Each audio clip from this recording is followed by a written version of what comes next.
Panthers did exactly what they needed to do. They needed to come out fast and put the team away, give them no hope. And they did that. They started fast. I can't even remember, but they put a bunch of points up in the first quarter and just didn't give them any hope. Didn't let them hang around, think they had a chance. So. It was actually a 21-point first quarter from the Panthers. They followed that up with a 20-point second quarter, have a 42-0 lead going into half. Panthers able to tack on 2 more scores in the third quarter before being able to run out the clock with the running clock rules. But now, heading into WAC competition here tonight against Dodge City, it's not going to be that easy against the Red Demons. Granted, Southeast did put up as much of a fight as they could. That's a program a little down on their luck. Dodge City, they're 2-2 as well. A lot of people see that 21-7 score last week against Liberal. Don't get it twisted. That was a pretty close game. A couple of plays go Liberal's way. They have a lead. They could have had a 14-13 lead heading into the fourth quarter with terrific ball position. Instead, things don't bounce their way. A late touchdown even pushes it to that 21-7 score. It was looking like it was going to end as a one-possession game. And Dodge City's defense able to do a lot in that game in terms of shutting down Brooks Kappelman, Liberal quarterback, who so far this season has been dynamite. Dodge City, though, runs a traditional 4-4 defense, usually 4 D linemen, 4 linebackers, only 1 high safety. Should open up the passing lanes for Great Bend. Yeah, it should. But the wind's going to be a factor when we're going into it, and even with the wind, sometimes it's a factor. So we'll just have to wait and see. And we had a little trouble against the 4-4 stack down at Bueller. So hopefully we've solved that and we can get the running game going. Then things open up very well when you do that. It'll be a nice little culmination of the last 2 weeks, playing against the 4-4 stack and trying to keep the momentum of the run game going from last week. We'll go ahead and send it to our first break, but I would like to remind everyone that tonight's pregame show is brought to you by Venture Corporation. From parking lots and running tracks to highways and interstates, that's Venture Corporation. Stay right here on B1043, your home for Panther Sports.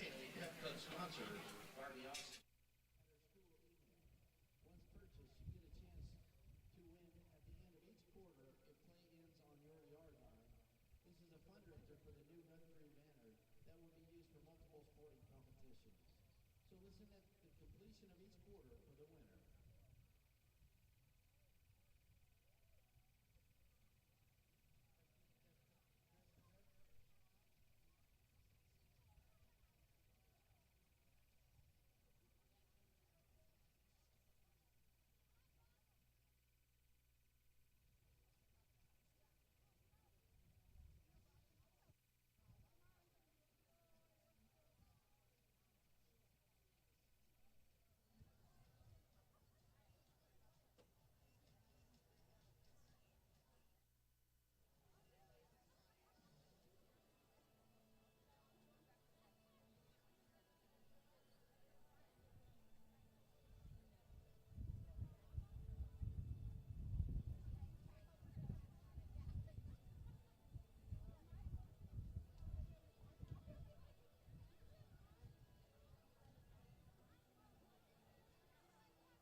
tonight's game featuring the Dodge City Red Demons from Dodge City High School and your Great Bend Panthers.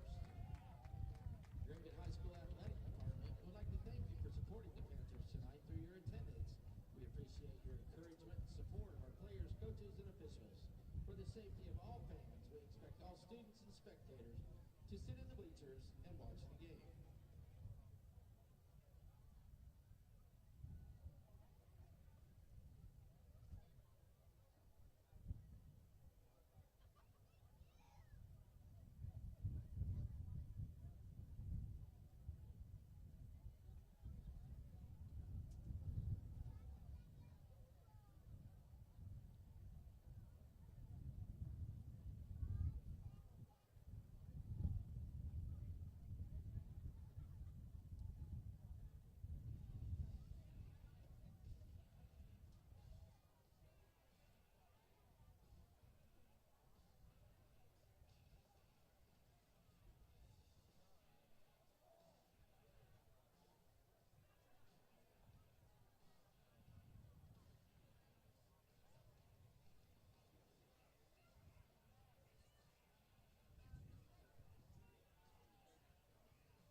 Bend hosting Wichita Southeast.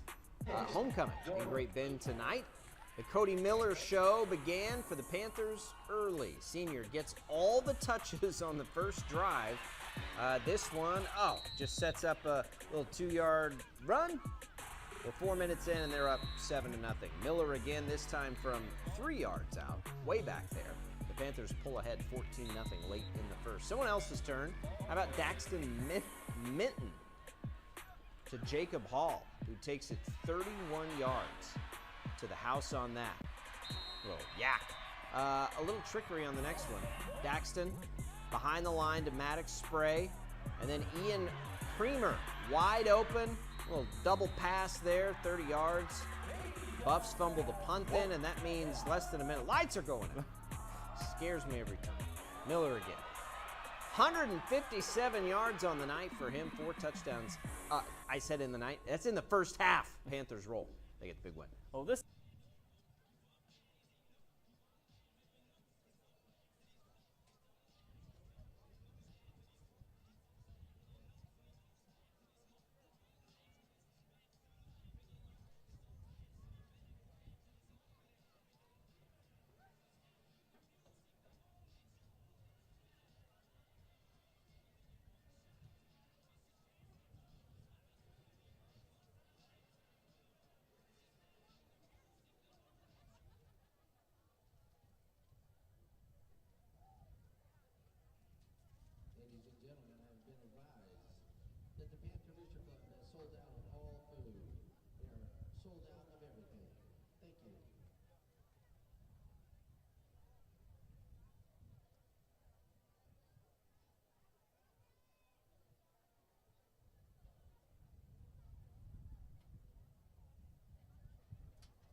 Panther Pride band is entering the field for the Panther Pregame. Led on the field by drum major Ramiro Ponce and assistant drum major Emily Nelson. We would like to show our appreciation to all Panther students, athletes, and fans. Best of luck to everyone involved in tonight's activities. Help us kick off a great evening for some Panther football. Tonight, the Panther band welcomes the Great Bend Middle School 8th grade band to join us on the field, fighting to present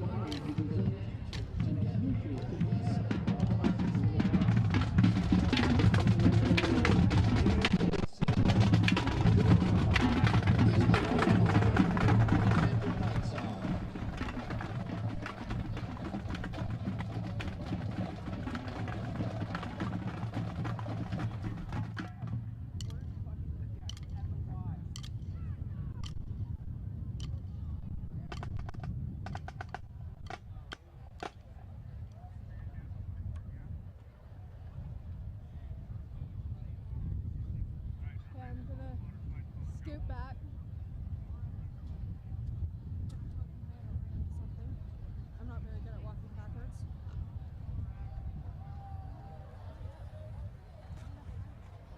Yeah, you want to be able to get their faces, basically.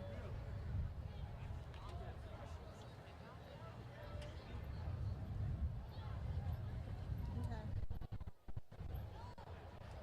Oh. Jeez.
You just said I'm hot.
Ladies and gentlemen, please direct your attention to the southwest corner of the field, where the Panthers will enter the field through the Clint Blayler Memorial Tunnel.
At this time, please stand if you are able. Remove your hats and place your hand over your heart and join the Panther Pride Marching Band under the direction of Mr. Grant Matthews and Mr. Don Regier as we honor America and all of our veterans and military personnel serving around the world with the national anthem.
Ladies and gentlemen, if you are a parent of the little cheerleaders, there was a rope barrier right in front of the grandstands for you to go down and take pictures on.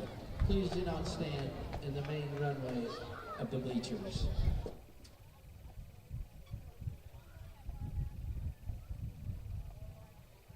And welcome back into B1043, The Point, your home for Great Bend Panther football this fall.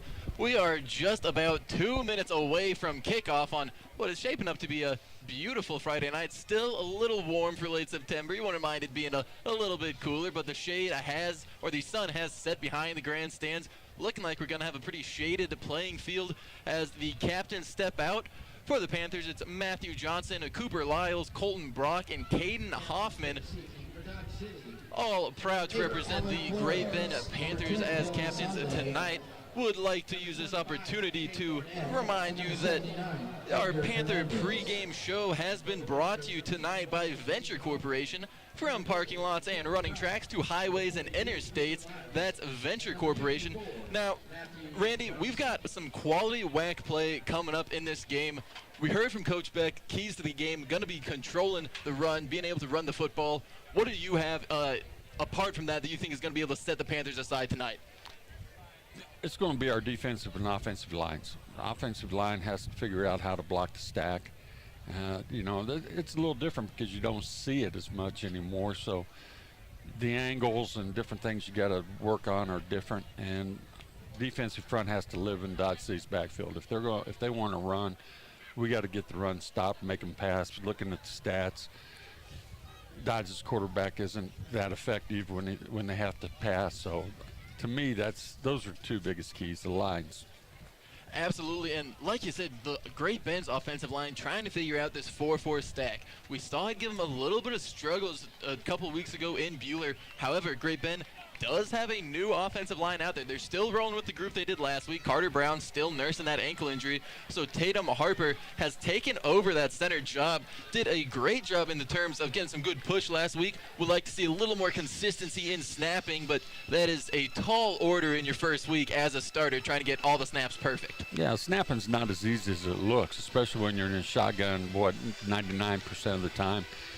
It's only 3-4 yards. You got to get it back there, but even the wind affects your snapping. Even though it's a short distance, a gust of wind can take that offline. So not an easy chore for the pros, let alone a high school kid. And I like you bringing up the snapping, especially with a team like Great Bend who lives out of the shotgun. Going to be interesting to see if they can't keep that down. And then flipping it over to the other side, Great Bend traditionally uses a three-man front. Don't be surprised if we see Great Bend going to a four-man front with the usual Deion Jones, Brody Schnoblin, and Blaine Ensley, then Owen Kaiser mixing it in. That is right, Deion Jones back for this game after missing the last two with a knee injury. As we are just about ready for kickoff here, as Great Bend will have the opening boot. They'll be kicking it from right to left as you sit in the press box. Dodge City back deep to return.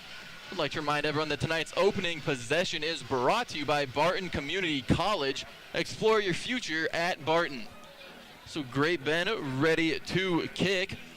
On the start, it's going to be Diego Soto lining up, ready to boot it down for Great Bend, as Great Bend's defense will see the field first tonight.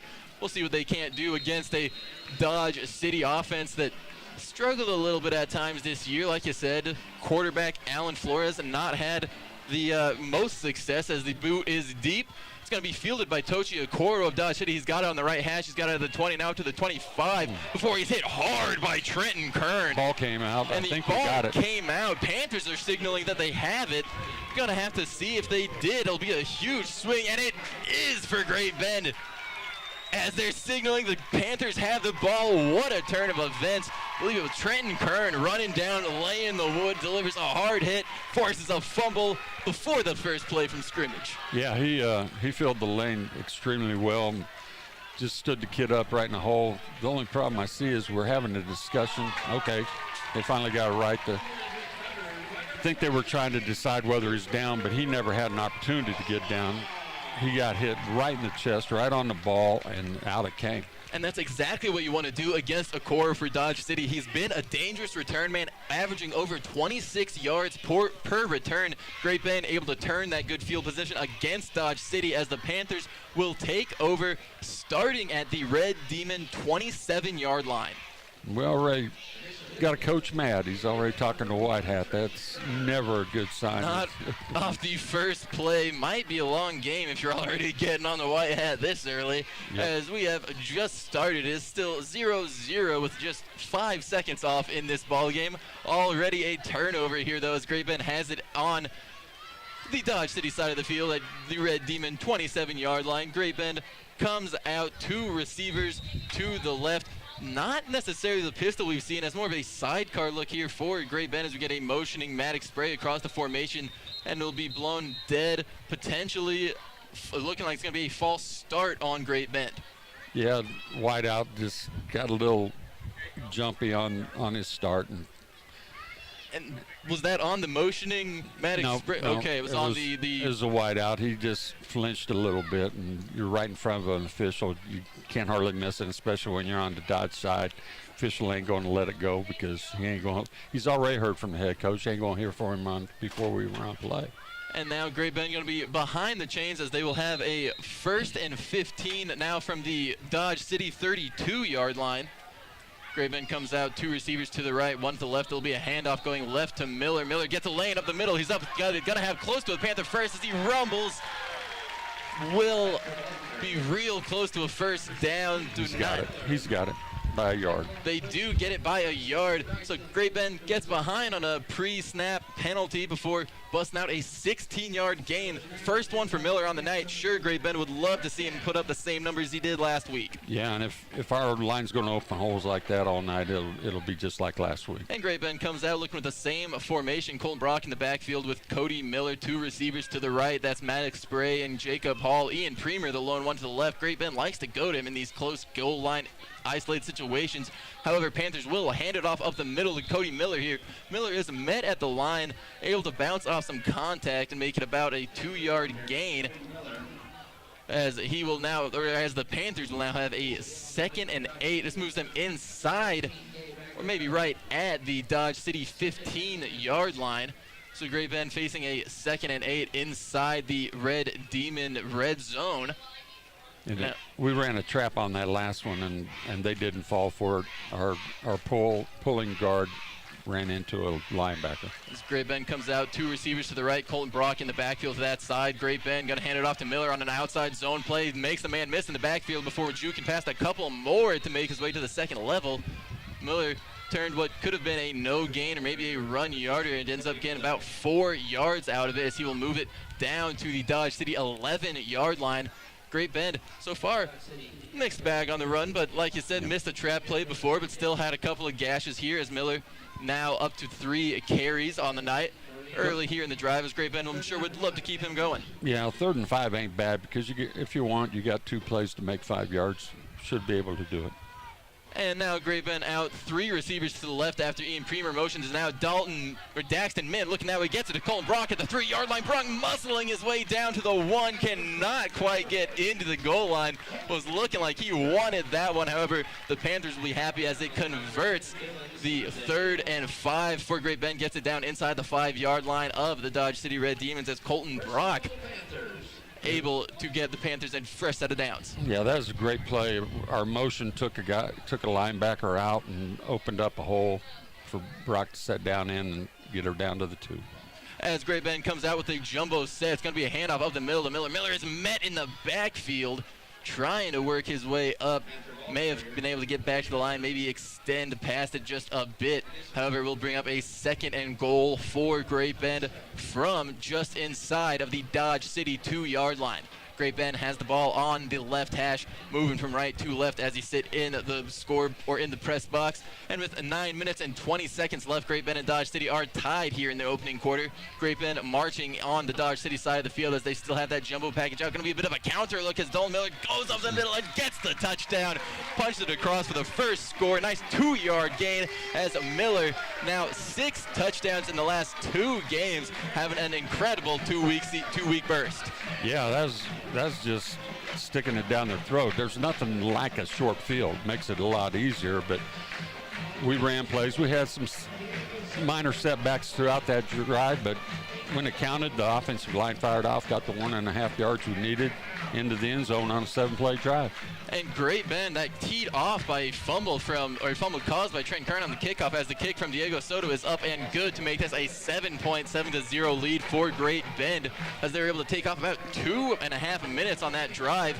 We'll go ahead and send it to our first break here, as we will have more Great Bend Panther football right after this.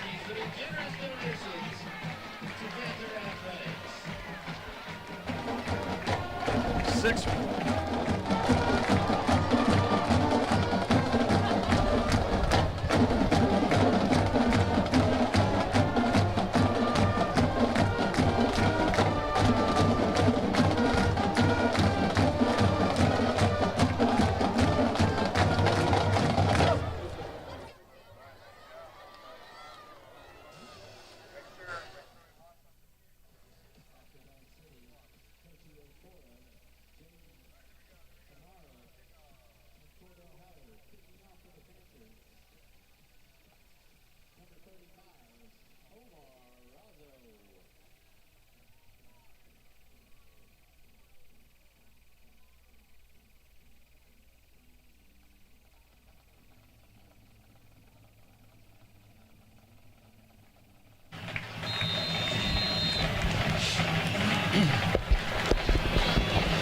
And welcome back into B1043, The Point, your home for Panther football, as Diego Soto boots it down to Tochi Okoro. Okoro bobbles the recovery, gets it at the 5-yard line at Dodge City. He's got some space up the left sideline. Dodge City chasing him down. Great Bend has a chance, and he is knocked out at the Dodge City 40-yard line. It's going to come back. They're going to have about a 1st and 10 from about the 6-7 yard line. Well, we have wait. block in the back, it looked like. While we wait for that penalty to be delivered, would like to tell everyone that with the first touchdown scored by Great Bend in this game, it does mean that is the score first with the Panthers, brought to you by Delgado's. The third person to text their name to 620-639-6946. Again, that is text your name to 620-639-6-WIN. Will receive a gift certificate to Delgado's on the Panthers score first here on B1043 The Point. As we did have a hold during that return, we'll bring the Dodge City field back, as they would have had the ball right around their own 40-yard line. Instead, they're going to get it at the Dodge City 9. Yeah, they had their choice between a hold and a block in the back. There were 2 of them. Was a dealer's choice for the referees. Now, as Great Bend's defense comes out rolling with a 4-man front, as Dodge City comes with an outside zone to the right. Brent quickly brought down Ian Premer in on the tackle for Great Bend. Yeah, Ian did a good job of filling from his safety spot. He's going to have to do that a lot tonight if they're going to run. He's got to be able to be there for the run support, keep them inside, turn them back to the help. And the strength of the defense is the linebacker, so turn them back in there.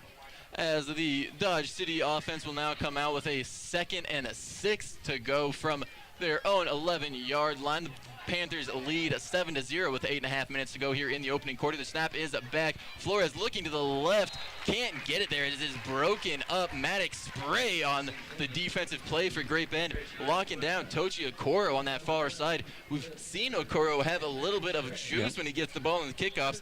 Great play by Maddox, not allowing him to get it in space in the flat. Yeah, Dodge City kid had a step, and I thought they were going to get a completion, but Maddox closed ground really quick. You know, as soon as the Dodge kid put his foot in the ground, so did Maddox, and was able to break up the play. And now we get a bit of a rotation here. Great Bend will swap into a 3-man front. Owen Kaiser comes off the field. Cooper Omon rotates on as the extra defensive back, as Dodge City looking to pass. Great Bend gets some pressure. Flores rolls out to his left, breaks a tackle, and as he gets the first down before taking a big hit from Maddox spray.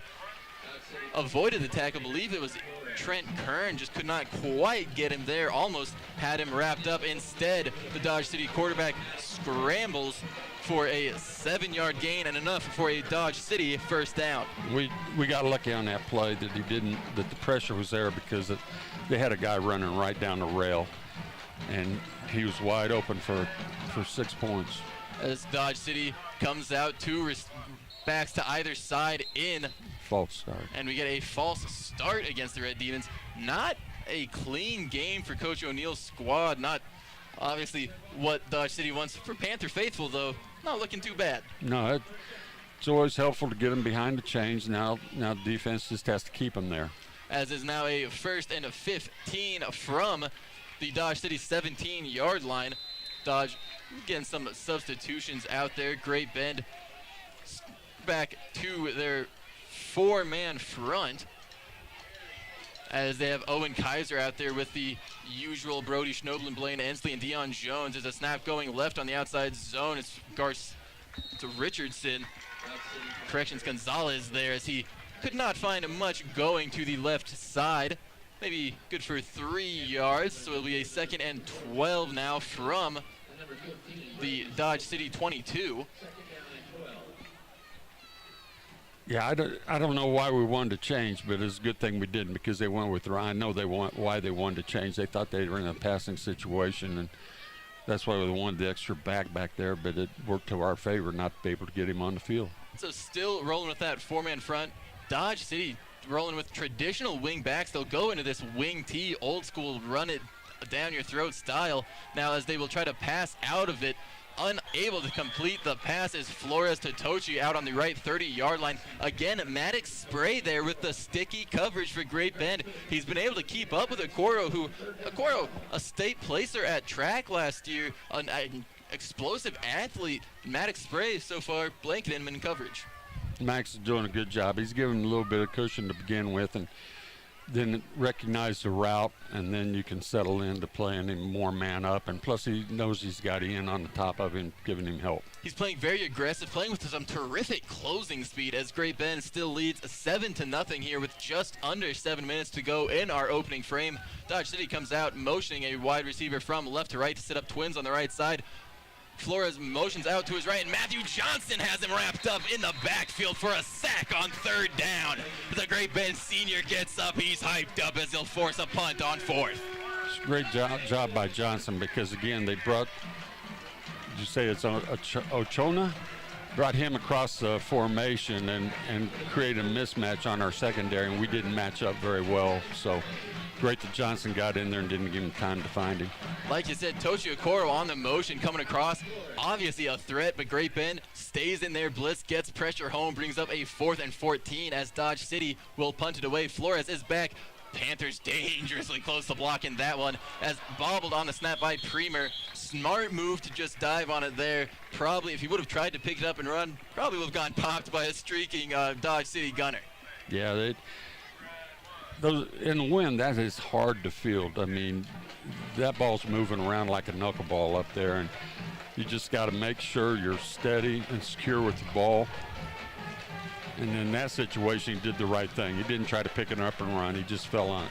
Possession's more important than getting yards at that point. And so Great Bend will have it on the Dodge City side of the field, as even after the muffed punt from Premer, they rolled onto Dodge's side. So the Panthers take over at the Red Demon 49-yard line, leading 7-0 with just over 6 minutes to go. Maddox Spray motioning from the left side to the right. It's going to be a handoff to Miller up the right, following Colton Brock to the right side behind the tackle, Owen Kaiser, as they will get it up about 4 yards. And I'll tell you what, on 1st down, getting 4 yards on the run, Panthers going to be pretty happy with that. Oh, absolutely. Anything positive on 1st down just opens up the playbook on 2nd down. As Great Bend will now have it a 2nd and 6, or 2nd and 7 rather, from the Dodge City 46-yard line. Great Bend, 2 receivers to the right, Ian Premer alone on the left side.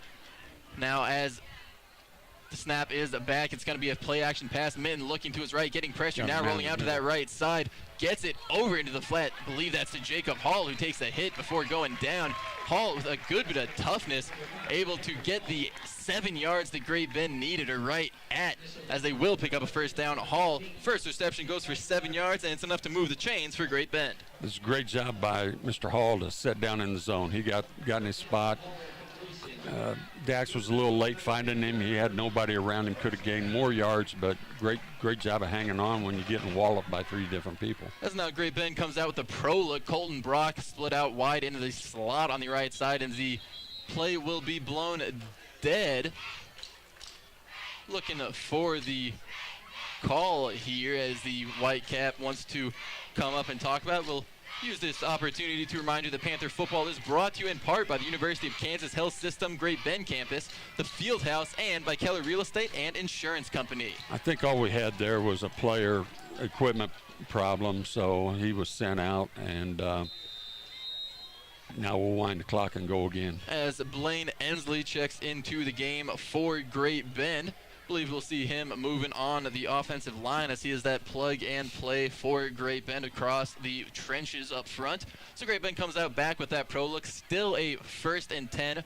Colton Brock out in the slot on one side with Maddox Spray and Ian Premer opposite him. Jacob Hall sharing that side with Colton. It's going to be a handoff to Miller going right. He's not got the right edge. Jukes back inside to get a little bit extra space as he is rumbling, and we'll have a 1st down for Great Bend. It's going to come back, though. We got a hold on. It is going to be a hold over on that side. A lot of times when you get what looks like a terrific cutback into a wide open cutback lane, might end up to be holding. Yeah, what usually happens is you're blocking thinking the guy's going to go outside of you, and then when he cuts it inside and the defense moves, you just reach out there and grab and turn and pull the guy. That's where you just got to shove him as hard as you can when he changes direction, try to knock him over instead of holding on, as that will move the Panthers back a bit. We'll push them, as what's called blocking the back. Well, what I saw was a hold, but blocking the back, same yardage, 10 yards from the spot. And we'll get a replay 1st down. As Great Bend will come out now having the ball at the Dodge City 47. Now they're sending a player out there. Unless there's blood or something like that, because they're catching these things late. So I'm guessing it's Jaden Amaro having to come off the field for Dodge City. Dodge City are in their all-white road unis with just the red numbers and red trim. It's going to be pretty hard to hide blood on there. Great Bend, the black and the red, will blend in a little more there if the Panther gets bruised and bloodied. Yep. As with 4.5 minutes, Great Bend leads 7-0 again with the pro look as they now motion Colton Brock in. Going to send him across the formation as he gets a deep ball to Ian Premer. Premer has his man beat but cannot get to the ball. Just a little deep on the strike from Minton. Would have been a big gain had they been able to complete it, just not quite there this time. Yeah, it was a very nice, looked like a double move to get open. So, but the good news is Dax had some other options on that play that were open. So looks like we're going to find some success in the passing game. But again, we got to go back to the run game. It's kind of hard when you're behind the chains like we are right now, but in future, the run game's going to still be important to us. As Great Bend comes out back into the sidecar formation as Brock in the backfield, Miller off to the side. Be a handoff going left to Miller. Miller running behind Brock gets, almost had a big lane as he is tripped up in the hole. Still a good gain. Going to get about 8 back for Great Bend. Maybe call it 7 instead. As Great Bend. He was an ankle tackle away from taking that inside the 20. As Great Bend still going to be behind the chains now as they sit at 3rd and 12 from the Dodge City 38-yard line. Great Bend. See what we get here. It looks like they're manning us up, so hopefully we can win a one-on-one matchup. Great Bend goes trips to the right, looking like they're trying to get Dodge City to jump.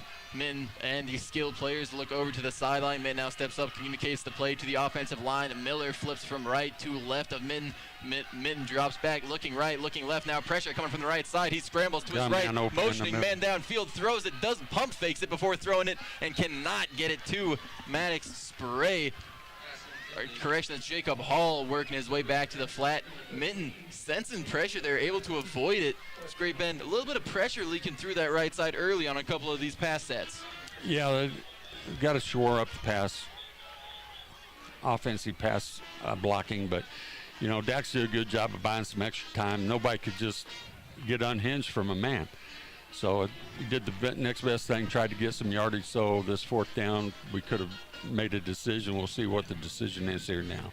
And I'll use this opportunity as the Panthers get on the same page for 4th down to remind you that Panther football tonight is brought to you in part by the Marmee Auto Group, Advanced Therapy and Sports Medicine, Sutherland's, and Rosenberg Family Dentistry.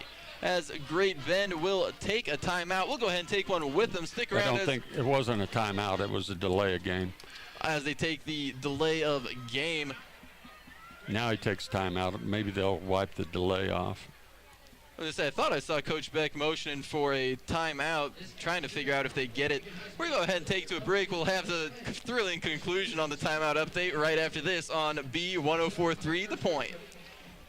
Cheerleaders who consist of kindergarten, second, and fourth graders. Great job, girls. Delay game, offense, 5 yards, complete fourth down.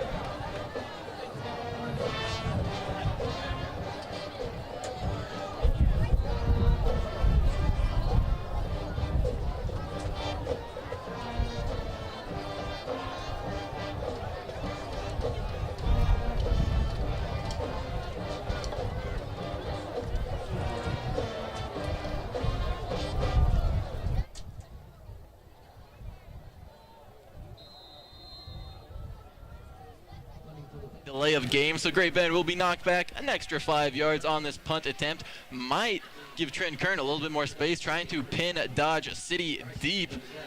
Yeah, I think that's what he was doing to begin with, is just try to And give him with the wind anyway. the punt is up. It's going to be motion for a fair caught before being bounced into the end zone. Cooper Omont almost making an impressive play as he jumped up, trying to tip the ball into the fair play out of the end zone.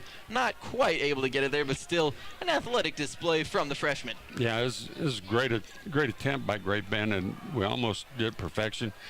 New turf must be a little bouncy because that ball took a high bounce. It bounced, would have went over the head of even Trent Kern, who was down there, who punted it rather. I don't think you could have got to that one. As Great Bend leads 7-0 here with 3 minutes 20 seconds to go in our opening frame. Dodge City takes the field here in the first quarter. Was not able to get much rolling against Great Bend on their first drive. Well, on the opening kick of the game, Dodge City got the ball, fumbled on that opening kick, set up Great Bend in great field position as the Panthers were able to capitalize and score to give themselves this 7-point cushion.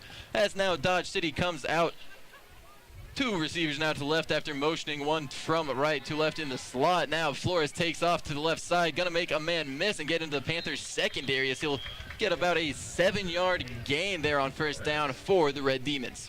Yeah, and Trent did a good job of turning everything back into the heart of the defense, but Dodge City quarterback's got a little escapability. He's got a little wiggle in his hips. And, you know, he hasn't been the most mobile, but he does have about 35 carries for 130 yards and 3 scores on the years. So not a statue back there in the pocket either. No, absolutely not. As Dodge City now coming out in the wing T, got the wing backer there motioning in the orbit way behind. It's going to be a handoff off the middle of the fullback, as it looks like they'll have close to enough to gain for the first. They are going to give them the first down, as it will move the chains on second down for Dodge City. Dodge City pushing it towards Great Bend field position as they get it across their 30 to the 31 now. And a good bit of substitution coming in here for the Red Demons. We just got to get the cutback lane shut. We had the initial hole shut down. He just did a little bounce to his right and cut back. Nobody was there. And Great Bend does have those 4 true defensive linemen in the game. Colin Brock walked down on the near side as Dodge City goes back to the wing T. Going to try to throw out of it. They're able to get it over Colin Brock to Bryson Unzeta out of the backfield, who was able to get away from Trenton Kern before Kern able to rally and help bring him down. It will be close to a first down, not quite enough for Dodge City on the first down pass. However, it does get it across the Dodge City 40, as it is just shy, or they will give them the first down yardage. A fresh set of downs from the Dodge City 41-yard line for the Red Demons, as Great Bend has a 7-0 lead with 1 minute 50 seconds to go in our opening frame. Got another equipment problem here, so they'll get a new 25 to get this thing started if he can get it fixed. If he can't, he's going to have to bring somebody in. And now we'll use this equipment malfunction to remind you, Panther Football Tonight is brought to you in part by S&J Trucking, the 10th Street Eye Care Center, Next Tech, and by Delgado's Mexican Restaurant.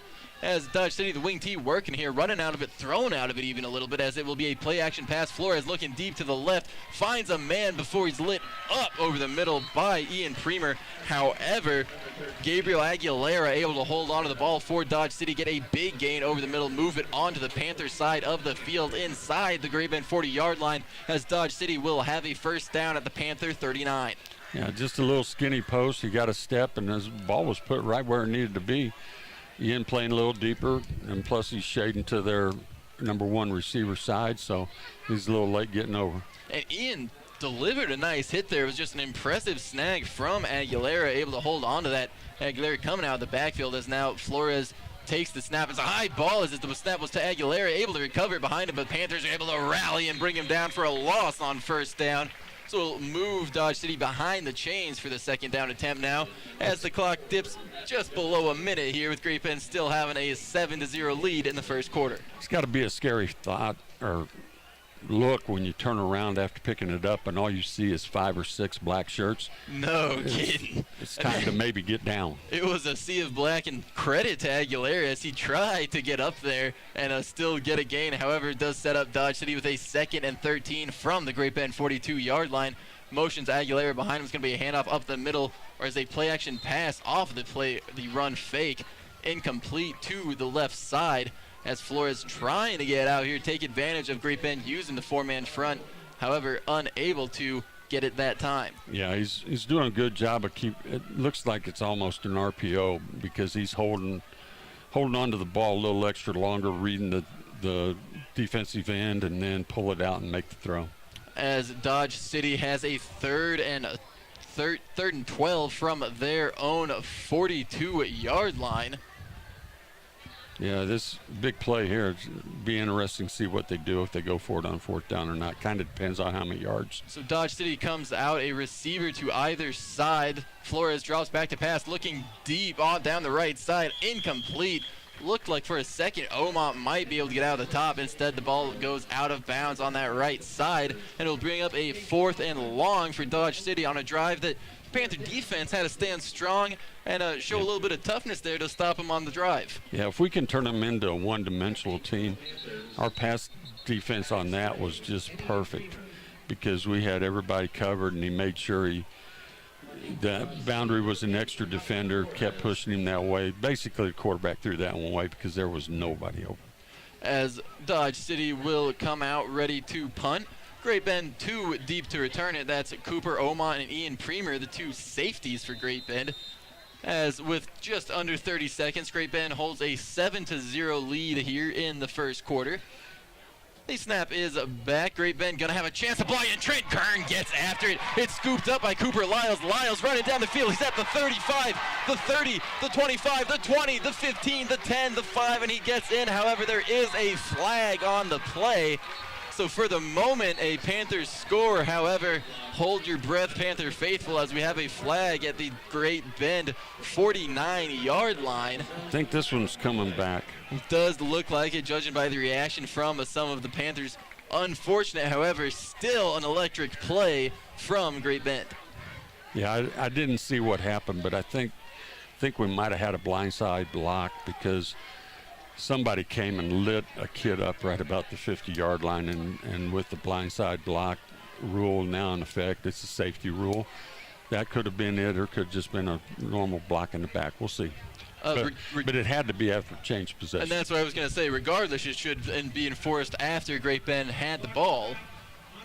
And it is a block in the back. So Great Bend, instead of having it up at around the 49-yard line of Great Bend, they'll get it knocked back to the 39-yard line. Still pretty good field position for Great Bend, as with 16 seconds to go in this opening quarter of Great Bend football, the Panthers lead 7-0, keyed by some impressive special teams plays. Great Bend Panthers special teams really coming alive. Had a blocked punt last week from Trenton Kern. Looking like they're going to be trying to get after it this week as well. Yeah, he does a great job of timing up the snap. You know, we saw that last week, and we'll see if Dodge makes any adjustments. But if he's going to time it up like that, we're going to have another one. And, you know, he's the Great Bend punter. I'm curious if he doesn't have a little bit of insight onto what goes in. Curious if he's not yelling at him, spooking the punter while he's sprinting back there as Great Bend comes out. 2 receivers to the left. It's going to be a handoff going left to Miller. Miller looking for a little bit of space on the outside. Finds it as he's able to get up for a 6-yard Panther gain before being met at the 45-yard line by Dodge City.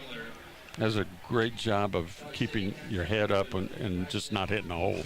He saw it was blocked to the outside, so that's the way he went and got us 6 yards. And so Great Bend will take a 7-0 lead here into the second quarter, as we'll go ahead and take it a break here with them.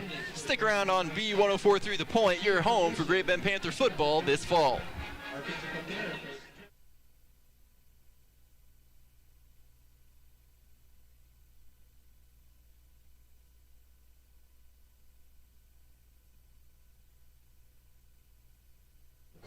Department. Thank you all for your service and support of Panther Athletics.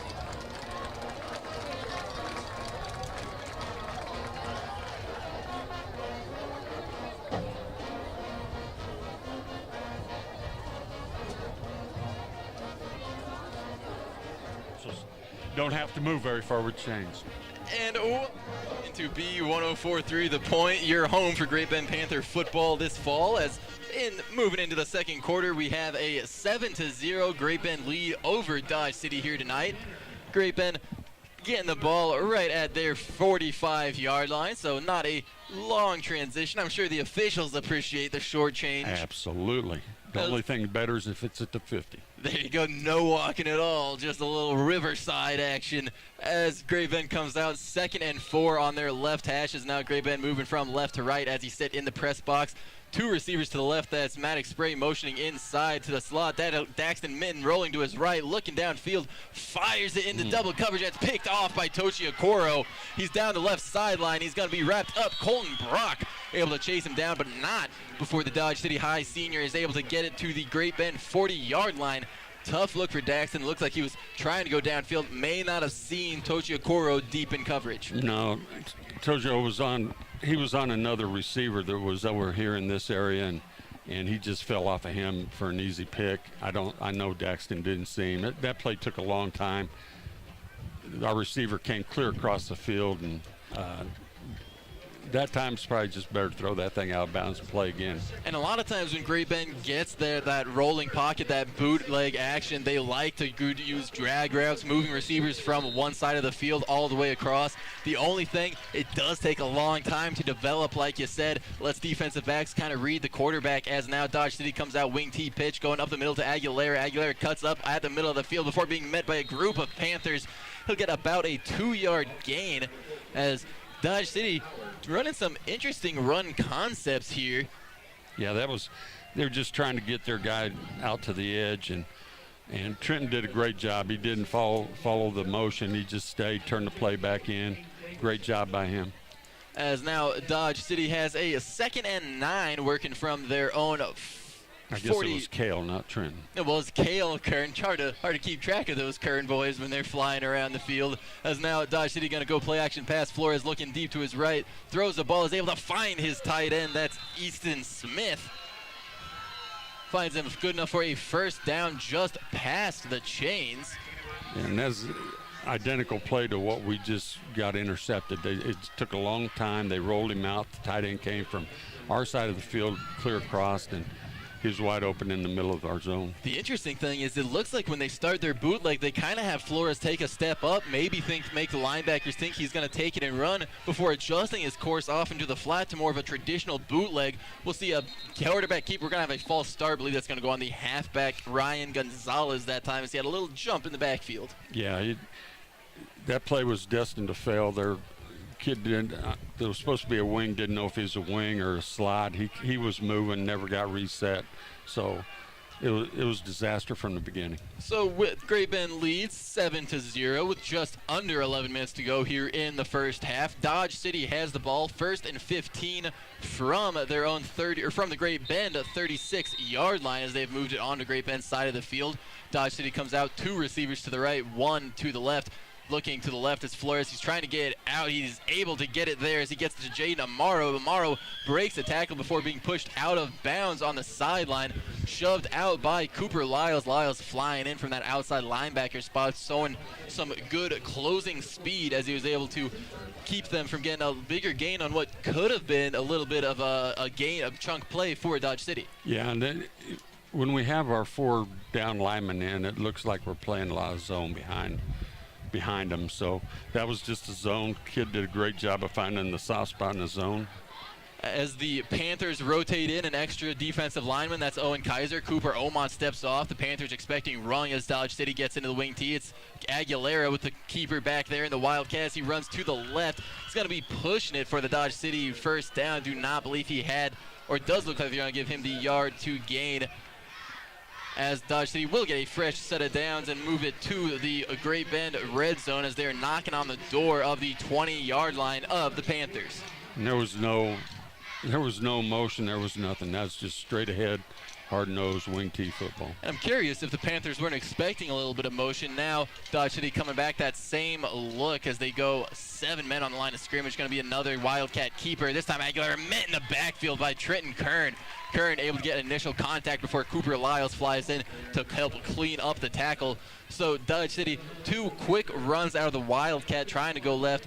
Ultimately gets them about a no gain as they'll have a third down from the second down. It's just second down. Excuse me. They picked up the first down of the previous play. So now a 2nd and 10 as the clock dips under 10 minutes to go. Great Bend leads 7-0.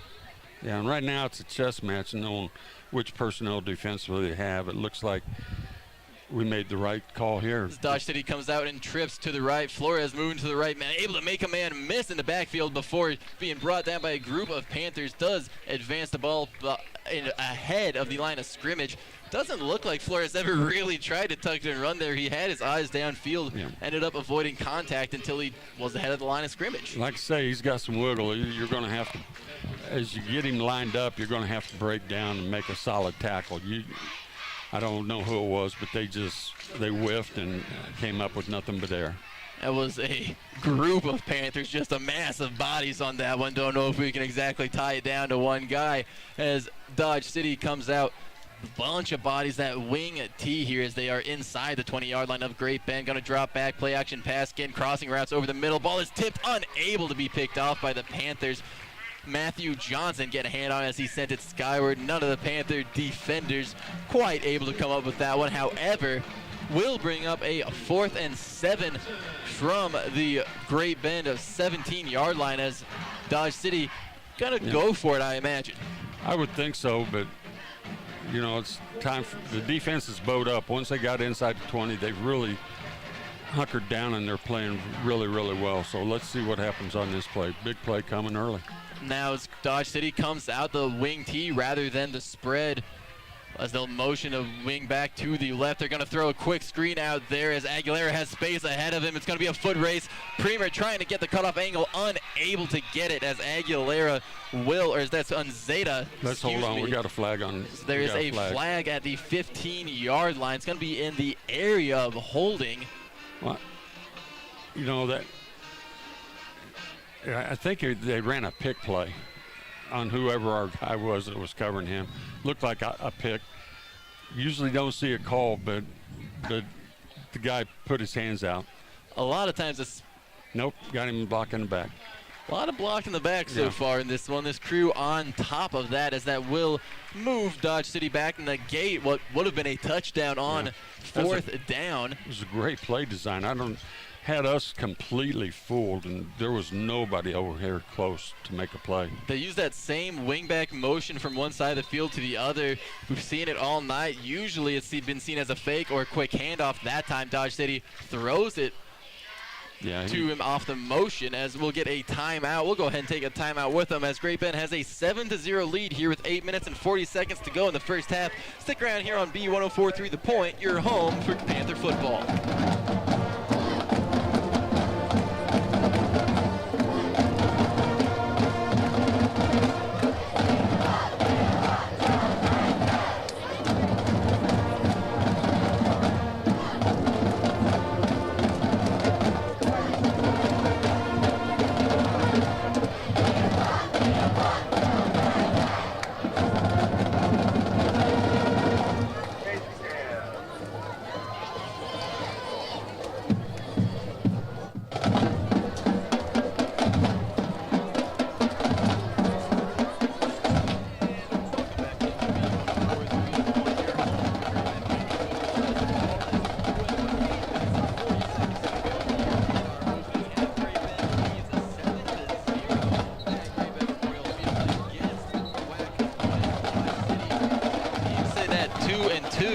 I don't know about you, Mr. Wetzel, but I'm feeling our 2-2 team tonight as Great Bend again able to get a little bit rolling on offense and trying to get another 4th down stop on defense as Great Bend comes out 3-man front to match the spread from Dodge City. Dodge City 2 receivers to the right, 1 to the left, a tight end attached on that right side as they'll keep him in to block a 3-man passing concept. They're looking for the end zone, overthrown by Flores. It will land in the back of the end zone.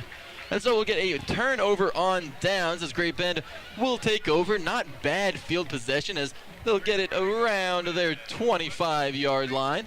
Call it right on. So we'll use this opportunity while the teams are changing field position to remind you the Panther football is brought to you in part by Stone Sand Company and Stone Waste Management, the Dom Pipe Testing, Venture Corporation, and Bugles Dyke Chiropractic in Great Bend and St. John. So Great Bend offense coming back onto the field. 8.5 minutes to go here in the second quarter. Great Bend comes out, 2 receivers to the left, 1 to the right. So now a handoff going left to Miller. Miller finds a little bit of space as he's working it through the line of scrimmage. Met in the hole, but still able to work his way forward for a 3-yard gain as Miller shows a little bit of the speed with a mix of toughness there for the Panthers. Yeah, he did a great job of sticking it up in there.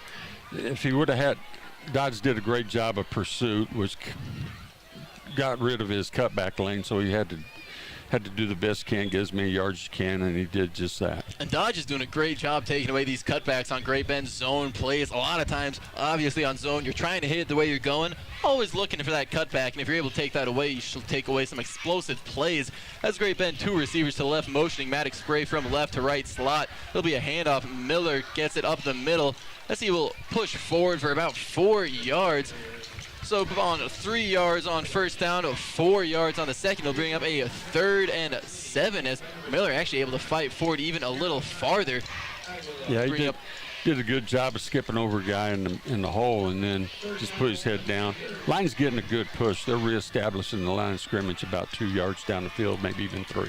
And so now Great Bend has it at their own 34-yard line with a 3rd and 1. 7 minutes to go here in the second quarter. Panthers lead 7-0. As Great Bend tries to freeze Dodge City and get the first down on an offsides, unable to get Dodge City to jump as the Red Demons hold their water. We'll get a timeout from Coach Beck. We'll go ahead and take a timeout with them as Great Bend leads 7-0 here in the second quarter. Stick around on B104.3 The Point, your home for Panther football this fall.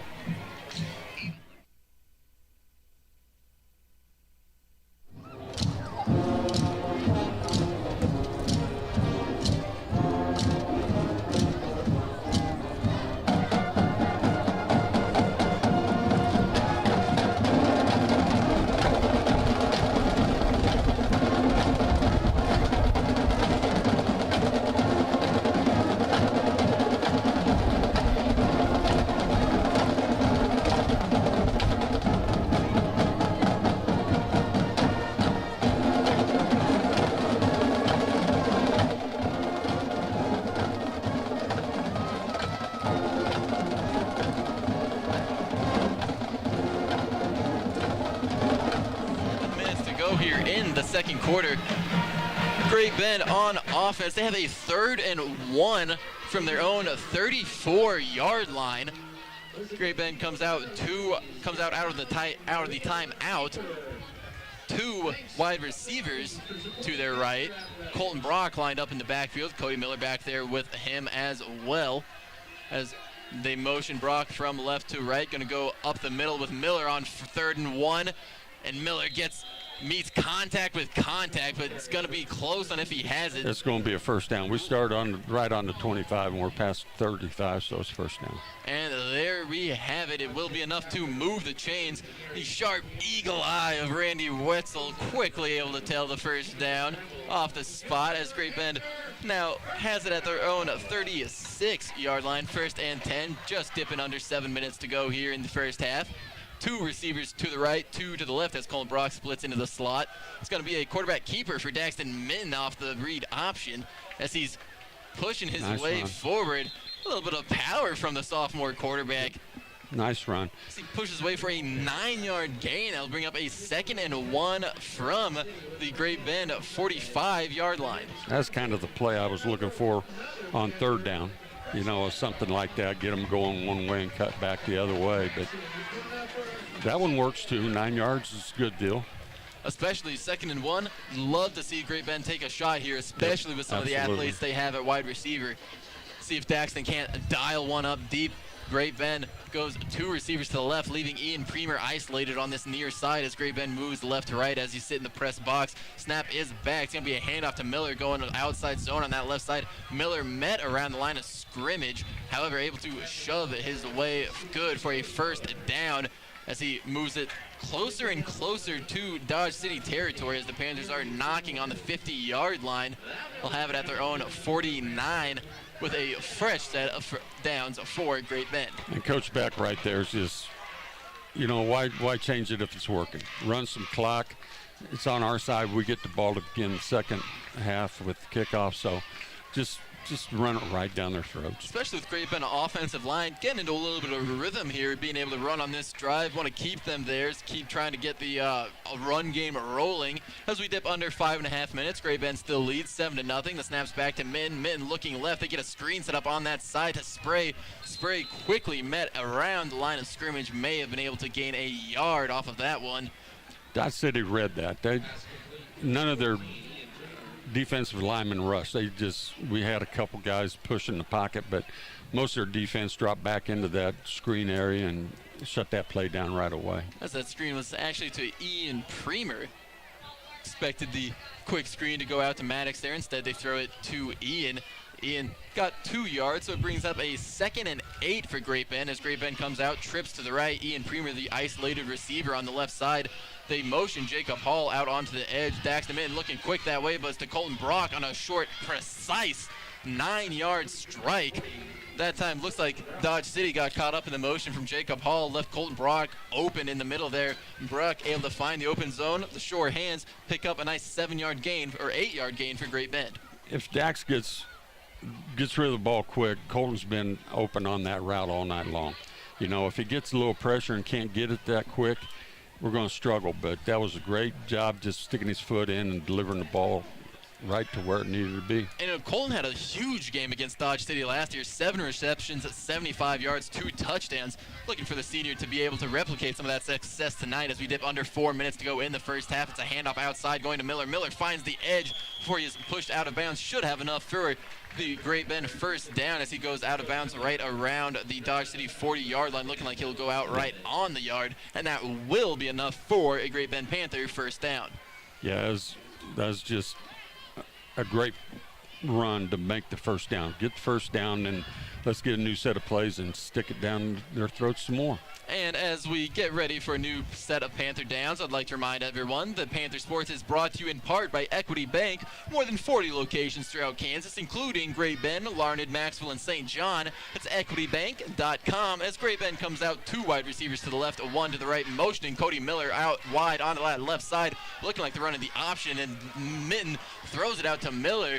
Miller bobbles the snap before moving forward for about 4 yards on 1st down. I like the play design there from Great Bend. Yep. It's not a traditional speed option. However, Minton running to his left, sees the run lane close up, quickly swings it out laterally behind, so it's not a forward pass in front of the line. May have even behind the line of scrimmage there. I think that was a forward pass. It would have been interesting to see what would have happened if it hit the ground. It looked like it was forward to me, which is it's better if it falls to the ground in that situation than it doesn't turn into a fumble situation. And Miller did bobble the catch there, however, able to keep the concentration and make the catch. Great Bend turns into a 4-yard gain as they'll have a 2nd and 6 from the 36-yard line of Dodge City. Snap is back, going to be handed off to Miller going left. Miller makes a quick cut in the hole to gain about an extra 2 yards as we will have a flag thrown.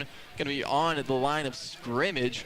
Would imagine this one is going against Great Bend, looking like it might be Owen Kaiser's. He's thrown his hands in the air in a little bit of dismay as our clock tips under 3 minutes.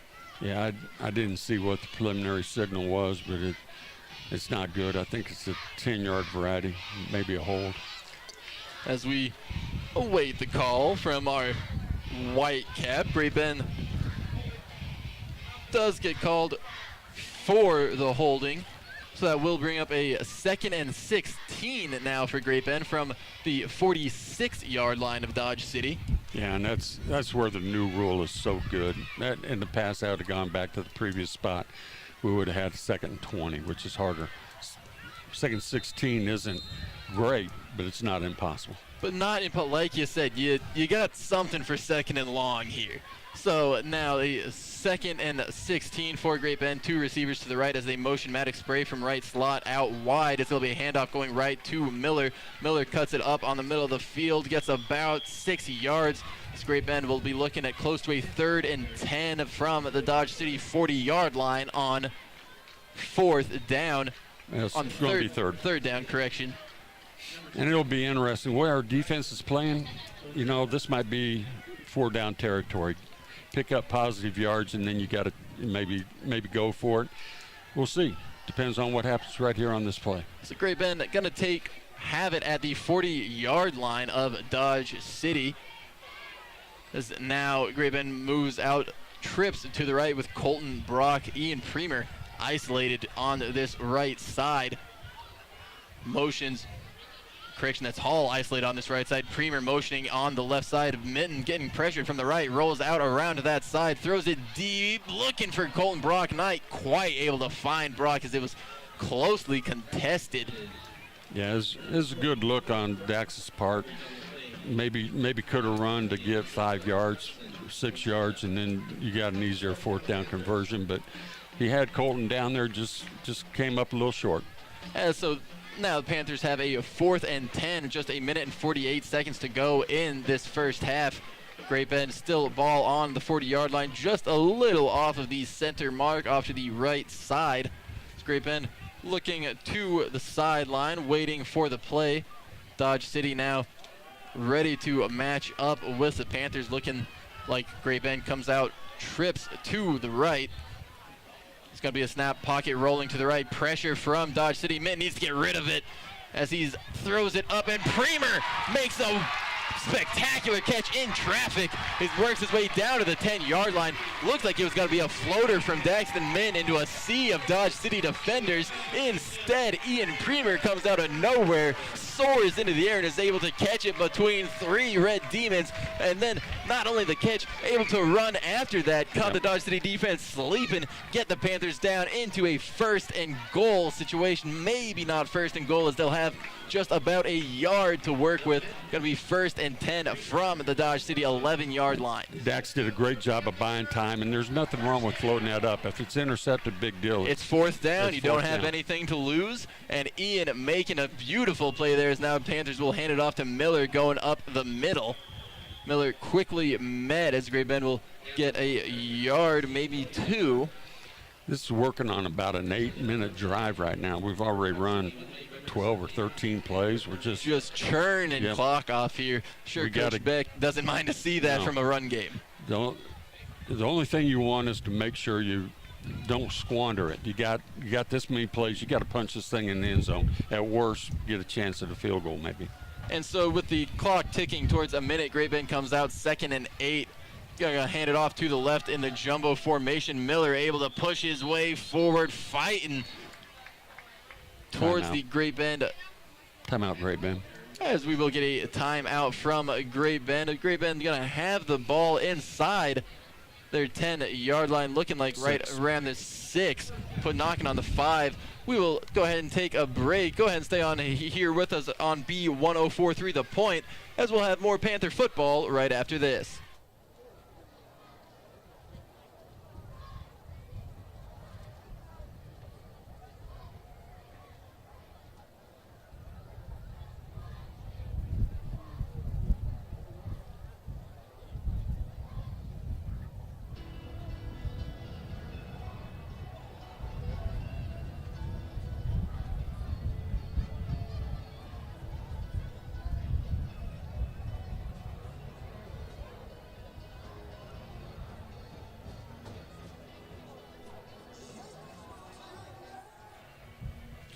And welcome back into B1043 The Point, your home of Panther football this fall. As with just 56 seconds to go here in the first half, the Great Bend Panthers lead 7-0 over the Dodge City Red Demons. Great Bend knocking on the Dodge City goal line as they have a 3rd and 5 from Dodge City's 6-yard line. Great Bend coming out in the jumbo package. Cale Kern and Colton Brock in the backfield with Cody Miller behind them.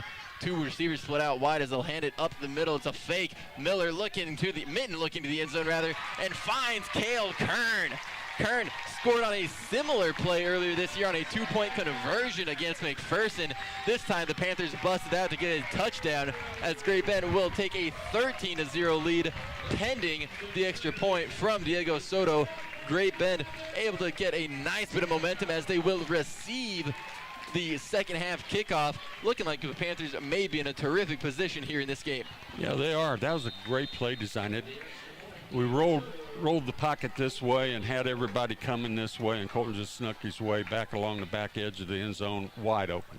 And as the kick is up and good, Great Bend takes a 14-0 lead over the Dodge City Red Demons with just under 50 seconds to go in the first half. We'll go ahead and take our final timeout of the half. Stick around with us on B1043 The Point as we'll have the rest of this Panther football half right after this.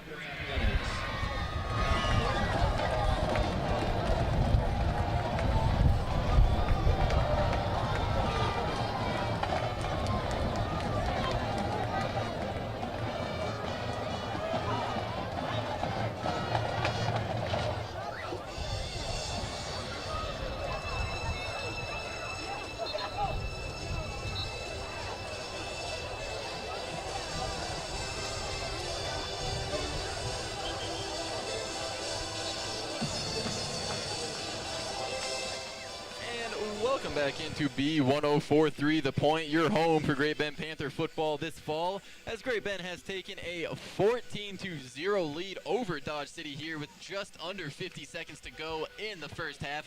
Great Bend getting ready to boot the ball away to Dodge City as the Great Bend defense will attempt to not let Dodge City gain any momentum heading into the halftime as Great Bend will receive the second half kick. Got a lot of momentum, got the ground game rolling on a long drive that last time. 15 plays in almost 8 minutes and even overcome a 10-yard penalty, so great drive. As Diego Soto kicks it down the field, bit of a squib kick to Toshi Okoro that time as he'll pick it up, going to the left, gets a little bit of space, and gets it out ahead of the 35-yard line before he is brought down hard by Trenton Kern. Kern, heat-seeking missile on these special teams plays at times. Not only on some of these kickoffs, forced the fumble on the opening kickoffs for Great Bend. Also has a blocked punt this game, making his presence felt on special teams as well as on defense and offense. Absolutely. That is just one of those situations where you squib it along on the ground and set your defense at about the 40-yard line, figure out which way he's going to go, make sure he makes a stop, make him go 60 yards in under 40 seconds. And so Dodge City comes out. They have a 1st and 10 from their own 36-yard line. Dodge going to be coming out in the spread. 3 receivers to the right, 1 to the left. See what Alan Flores, Dodge City quarterback, can do if Great Bend can get some pressure. He's posting up to throw right, throws it quickly to the right side. Great Bend able to rally, not able to keep them in bounds, as the Dodge City defender does have enough for a first down, advances it to the Great Bend side of the field as Dodge City moves it to Great Bend's 49-yard line. Yeah, the clock's the enemy on this thing. You got to try to keep the guy in bounds, make him waste timeouts. I don't know whether they got 2 left. They have 2 timeouts. Dodge City working with 2 timeouts as they have the ball on Great Bend's 49-yard line with a 1st and 10. Dodge comes out, 3 receivers to the left, 2 to the right, a full spread look as Flores drops back, looking right again, targeting that same area of the field as he finds his slot receiver there in the middle. It's going to be Aguilera over the middle for Dodge City. Good job. We're just dropping back in a too-high zone, make them catch in front of you, rally to the ball, keep them out of the end zone. That's the main stop, but there again, we made them use a timeout. They got 1 left, make them use that other one, we'll be in great shape. And so Dodge City does take that timeout, like you said, still have one remaining with 31 seconds to go in the first half. Dodge City moving it a little bit on Great Bend, looking like they've been finding a little bit of some gap and some soft coverage the Panthers have been playing. Going to have a first down coming up from the Great Bend 34-yard line. And like I said, the clock's our enemy right now. You can give up yards to a point. Once they get around the 20, you're going to have to stiffen it up a little bit. But right now, play deep, make them catch in front of you, rally to the ball. Life's good. As they'll use this opportunity as the teams make their way back to the line of scrimmage to remind everyone that Panther football tonight is brought to you in part by Edward Jones Financial Services, Hazmat Response, Bank of the Plains, and by USD 428. As Dodge City comes out with a 1st and 10 from the 34-yard line, two receivers to either side of Flores dropping back, looking to his left, sets up, now running away from some Panther pressure, has a little bit of a gap up the middle before he's brought down. Nice shot. First contact by Matthew Johnson before Another timeout.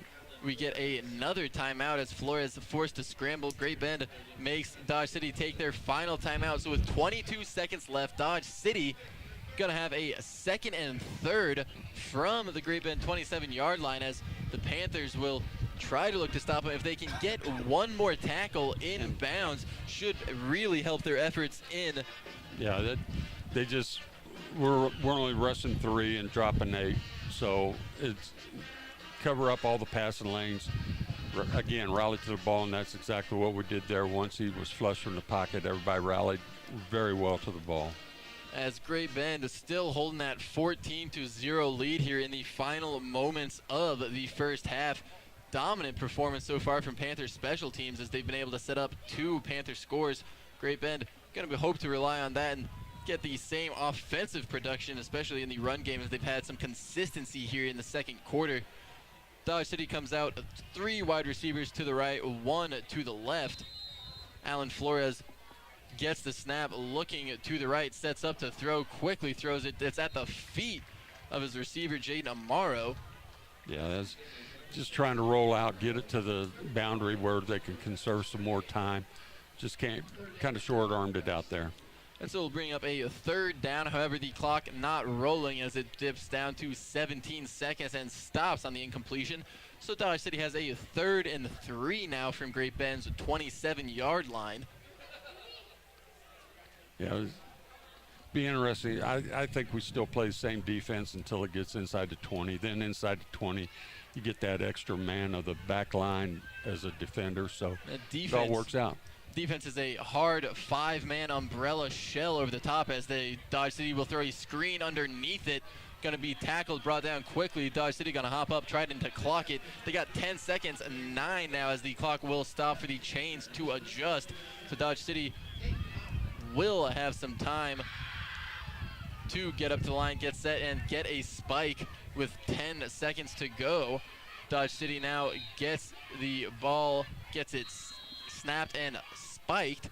And so Dodge City moves it inside the Great Bend 20-yard line, almost to the Great Bend 15, as the Red Demons will have it at the 16-yard line on the left hash. Great Bend still leading 14-0. However, Dodge City looking to try to gain some momentum going into halftime. We'll see if the Panthers can't squash that here.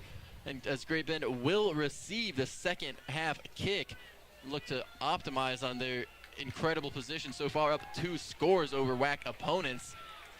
Yeah, that last play was a nice little screen pass. Now we're back to a more conventional defense, it looks like. And now 3 receivers to the right. Flores going to roll out to that side, trying to throw to the end zone, and is popped up, almost picked off on the coverage by Ian Premer. Ian made a great break on the ball from his safety position. I thought he had a chance for it. If he does, we'll see how fast he was, because he had nothing but open space on the sideline. Would have been fun to watch that 6'4" frame try to sprint down the field. He might have the speed to get there too. Don't let the size fool you. We've seen some incredible speed, including this game on this near sideline when he was able to jump up and soar, make an incredible catch, followed by a nice run as Dodge City will bring out their field goal unit. Kicking for the Red Demons is Rafael Ojeda. As the snap is back, kick is up and on the way. That is not going to be good. Looks like it went wide left. So Great Bend will take a 14-0 lead into halftime. Go ahead and stick around right here on B1043 The Point as me and Randy Wetzel will break down this half of Great Bend Panther football right here on your home for Panther sports, B1043 The Point.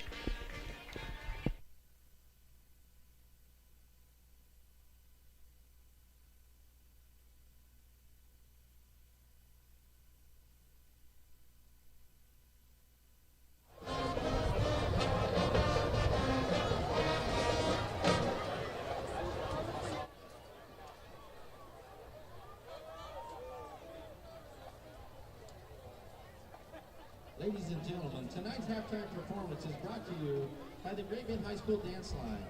The dance team is under the direction of Coach Maddie Hayden. Tonight they will perform a short routine they learned at their dance camp last month, where they received a bid to nationals. Good luck, dance team. Your music is on.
Ladies and gentlemen, how about a hand for the Panther Dance Line?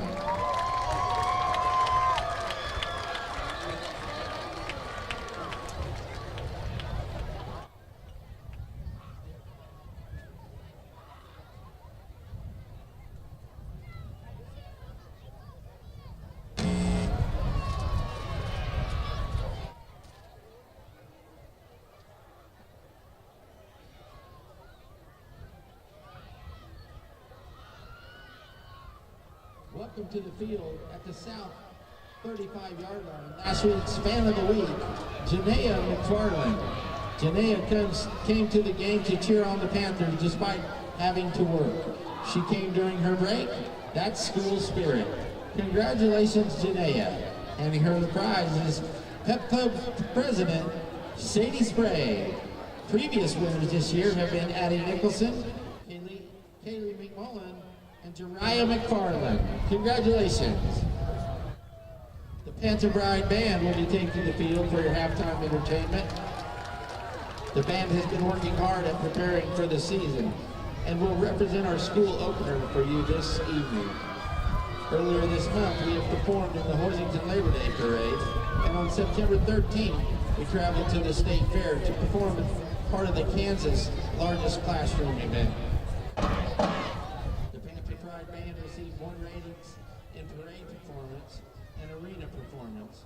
In 2 weeks, we traveled to K-State for the Central States Marching Festival and to Liberal for the WAC Marching Festival. Our show theme this year is Childhood Memories, featuring vignettes from childhood Saturday morning cartoons, Christmas morning, Trick or Treat, Disney Wonderment, and A Day at the Park.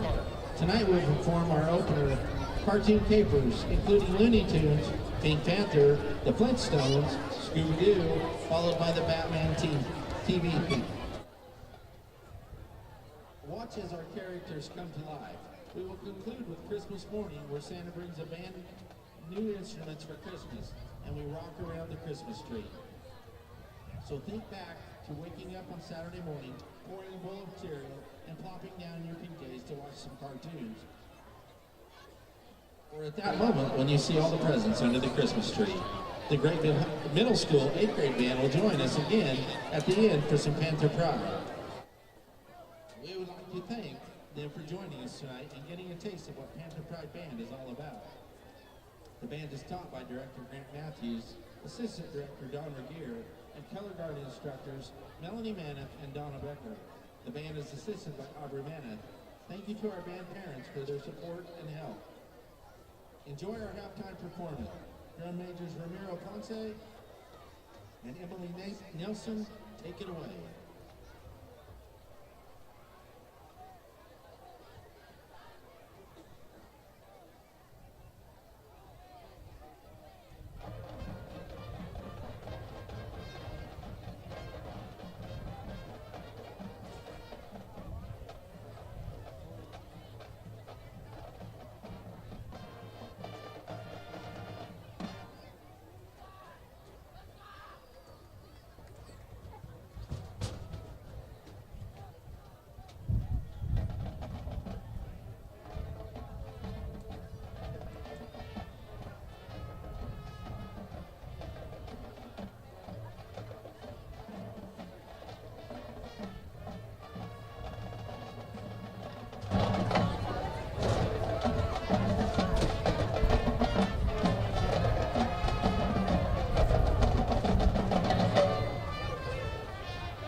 big plays. And the Dodge City kid did a great job of following off of his receiver to make that interception. So, tip your cap to them. But they're going to make some plays. You just got to limit the number and the magnitude of it. And as the players are taking the field here, they'll have about 3 minutes to warm up. We'll send it into the final break of our halftime show. Would like to remind everyone that tonight's halftime show has been brought to you by Stone Sand Company and Stone Waste Management. Panther Strong and Great Bend Strong. Stick around as we'll have the second half of Panther football coming your way here on B1043 The Point.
Welcome back into B1043 The Point, your home of Great Bend Panther football this fall, as we are just about a minute and 10 seconds away from kicking off here in the second half. Your Great Bend High Panthers leading 14-0 over the Dodge City Red Demons. Great Bend had some lights out plays on special teams. Obviously, when you have a 14-0 lead, you expect to be playing well on offense and defense. You can't really understate just how much special teams have set up those points for Great Bend. Yeah, they've been, the first play of the game sets us up to get off to a great start. And we had another block punt that could have gone for a touchdown if we wouldn't have had a block in the back. But again, you're asking usually defensive players not to push somebody in the back when you got an opportunity to block. Sometimes that's hard to keep from doing it. Trying to teach a defensive player who's used to making tackles how to block downfield. Sometimes they get a little bit confused. They might throw a shoulder down in there, but still some terrific plays. And both happened, or both the forced fumble and the blocked kick, both happened to be made by the same player for Great Bend, sophomore Trenton Kern. Now 2 blocked punts on the season for the sophomore. Yeah, he's got a knack for it because he's timing up the snap just perfect and hitting the gap that he needs to hit, and he's almost taking the ball right off the foot of the punter. It'll be fun to see if he can't manage to just grab the ball off the foot of the punter there. See if he has the speed to take it to the house, if he can manage that one. As Great Bend ready to receive the kick from Dodge City. Great Bend going to be moving from left to right as you sit in the press box. Dodge City kicking off from their 40-yard line. Dodge City in the road whites with the red numbers and white or red trim. Great Bend in the home blacks, white numbers, red and white trim, as it is a kick that's fielded right in the 27-yard line. Great Bend going to have good field position as they get it up to their 35. It was Ian Premer on the return, and Great Bend are going to be working with some quality field position to start the second half. Yeah, they are. There's a little pooch punt. Kind of caught me by surprise, which is maybe what they were trying to do with Great Bend, catch them thinking you're going to go deep and put one in that vacant area, but Ian was right there. And Dodge City had a bit of a strange kickoff to start last week's second half that they were able to recover, a mixed onside kick that was able to bounce a certain way. So now Great Bend going to come out 2 wide receivers to the right, 2 to the left. On the left, that's Ian Premer and Colton Brock. On the right, Maddox Spray and Jacob Hall. So now Great Bend, the snap is off.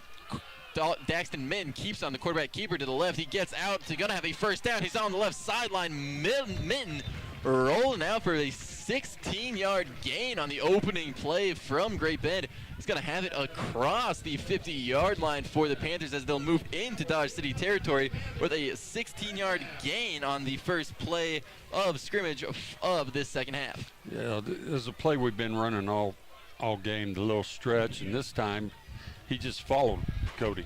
And Cody got out as a lead blocker rather than that pitch option. Worked out pretty well for the Panthers as they come out 2 receivers to the left. Colton Brock back in that backfield possession. Going to be a handoff up the middle going to Miller. Miller going to be met in the backfield. That time looks like Dodge City catching on to some of what the Panthers are wanting to do. Yeah, they're going to make some adjustments here. They know we're going to want to run, so they're going to have to stop the run first. And it looks like that's what the change is that they made. Looks like they're back more to their traditional 4-4 stack on that last one before they were protecting against pass. And so now Great Bend loses a yard on that play, gets knocked back on just onto their side of the 50. So Great Bend has a 2nd and 11, working with trips to the right. Gonna motion Maddox Spray to the outside of that trips. Daxton Minton off the fake to Miller, runs it to the outside, gets an edge, makes 2 men miss before he's able to work it up for 7, maybe 8 yards for Great Bend. Minton showing a good little bit of elusivity here to open up the second half. Nice run, and Great Bend, Coach Beck's starting to utilize their dodges over pursuit, the fake handoff to Cody, and he just pull it and roll around the outside end. And Miller been having a nice game. If you try to commit to stopping him, it's on Minton to try to beat you with his legs. Not necessarily his calling card, but showing some terrific mobility here tonight. 2 wide receivers now to the right as they motioned Colton Brock from left in the backfield to right. It's going to be a handoff to Miller. Miller actually gets it this time and rams it into the teeth of that Dodge City defense on 3rd and 3. Fighting, pushing his way for a first down, not quite coming up with it like you said. Panthers going to need about a yard as they move it down to the Dodge City 40-yard line.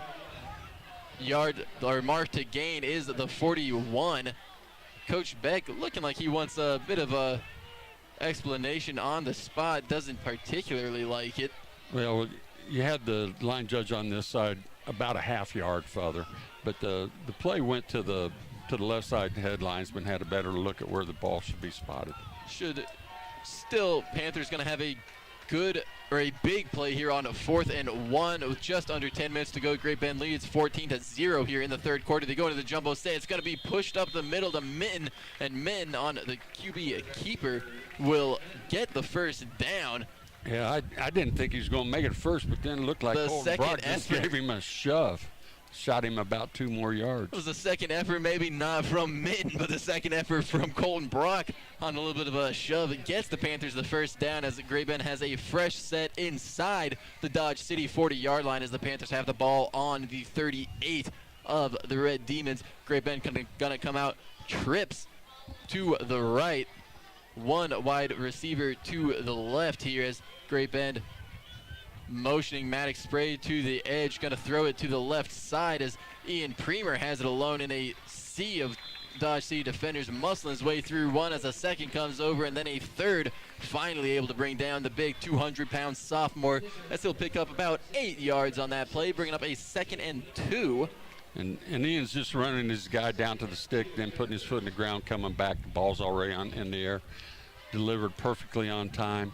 Just a great route and good throw. The Panther offense looking to be just in full rhythm here coming out of the half. Might have an excellent script crafted up from Coach Beck. Great Bend now 2 wide receivers to the right, motioning Maddox Spray from slot right across the formation over to the left. It's going to be a handoff going up the middle to Miller. Miller finds some space, is able to get the first down and almost get into open field before Dodge City able to rally and bring him down for the first down.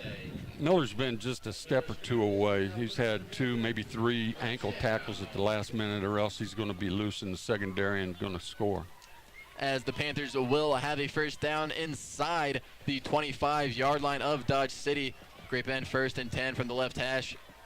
as they almost get the jump from Dodge City. Great Bend trying to get this freeze going a couple times this year. Haven't been able to get it. Getting close now as Panthers with 2 receivers to the right, 2 backs in the backfield.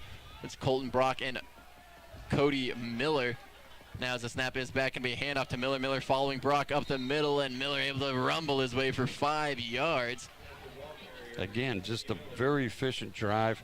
We've mixed, one pass in, the rest have been runs for 3-4 yards and taken almost 5 minutes off the clock. As it will only be a 3-yard gain that time around, as Miller was knocked down a little bit early. So 2nd and 7 now for Great Bend, as 2 receivers to the right is going to get some counter going to Dalton Miller. 2 offensive linemen pull around. He's able to go up the middle. We get a flag coming in from this near sideline. You know, it came from the back judge, so must have a hold on somebody. He's usually watching the tight end, so that's my guess. Makes a lot more sense. I thought it was just an incredible throw from this side judge. I saw it coming out of the corner of my eye. Now, that's a great throw by him. It was. It came soaring in. It was even more impressive coming from the back judge. Athletes all over the field, even in the white stripes. Yeah, his responsibility is a tight end, or the last man on, and that's exactly who he got. As we do get a holding call on Great Bend, that will knock them back behind the chain. So now with a 2nd and going to be about 12, maybe 13-yard line, or 13 to go for Great Bend, as the Panthers have it at the Dodge City 27. Panthers looking over to the sideline. Great Bend using the cards to signal in, as Dodge City kind of been known to be able to pick up on some signals if you only got 1 or 2 guys signaling it in. Great Bend not going to let them have that chance, using the signs now as the Panthers come out in the pro look. 2 receivers to either side. The snap is back. It's going to be Miller, or Mitten, rolling off to the left. Going to be the quarterback keeper following Miller to that left side as he's able to work his way up. Get about 7 yards for Great Bend. Yeah, it puts us in a more manageable spot. Again, I'm guessing you're looking at 4 down territory here.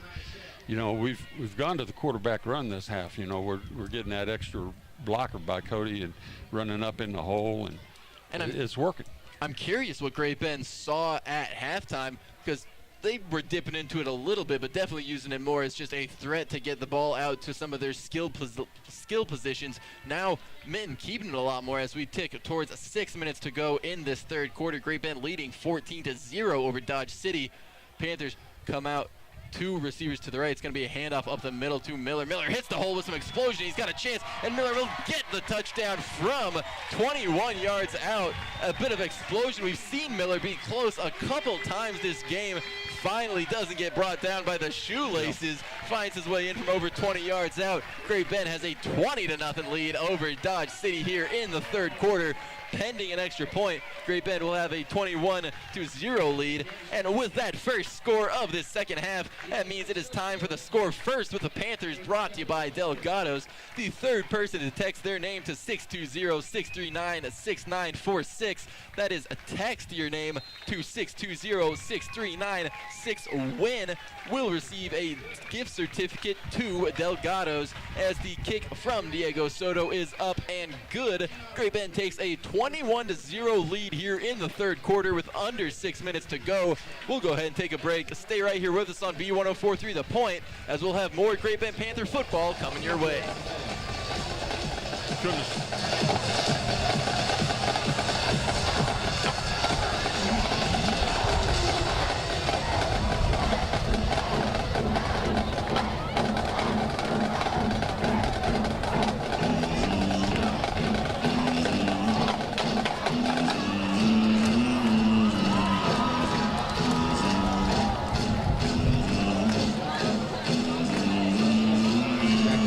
City, number 2, Tachi Okora. Kicking off for the Panthers, number 35, Omar Razo. And welcome back into B1043 The Point, your home for Panther football this fall, as Great Bend has taken a 21-0 lead over the Dodge City Red Demons here in the 3rd quarter. Great Bend able to go on an 11-play drive, 10 runs, 1 pass, to 6 minutes off the clock, capped off by a 21-yard run from Cody Miller, able to find the touchdown for the 2nd time tonight, 7th time in the past 2 weeks. As Miller on an absolute tear for the Panthers right now. The kick from Diego Soto on the way, kicking into this wind, looking like it may be a little rough. Oh, we had a chance. You're gonna look like it's gonna be a bit of a boneheaded penalty on Great Bend. No, actually, it almost turned out perfect. If we had a runner right there and there was no receiver for Dodge in the area, he could have grabbed that ball.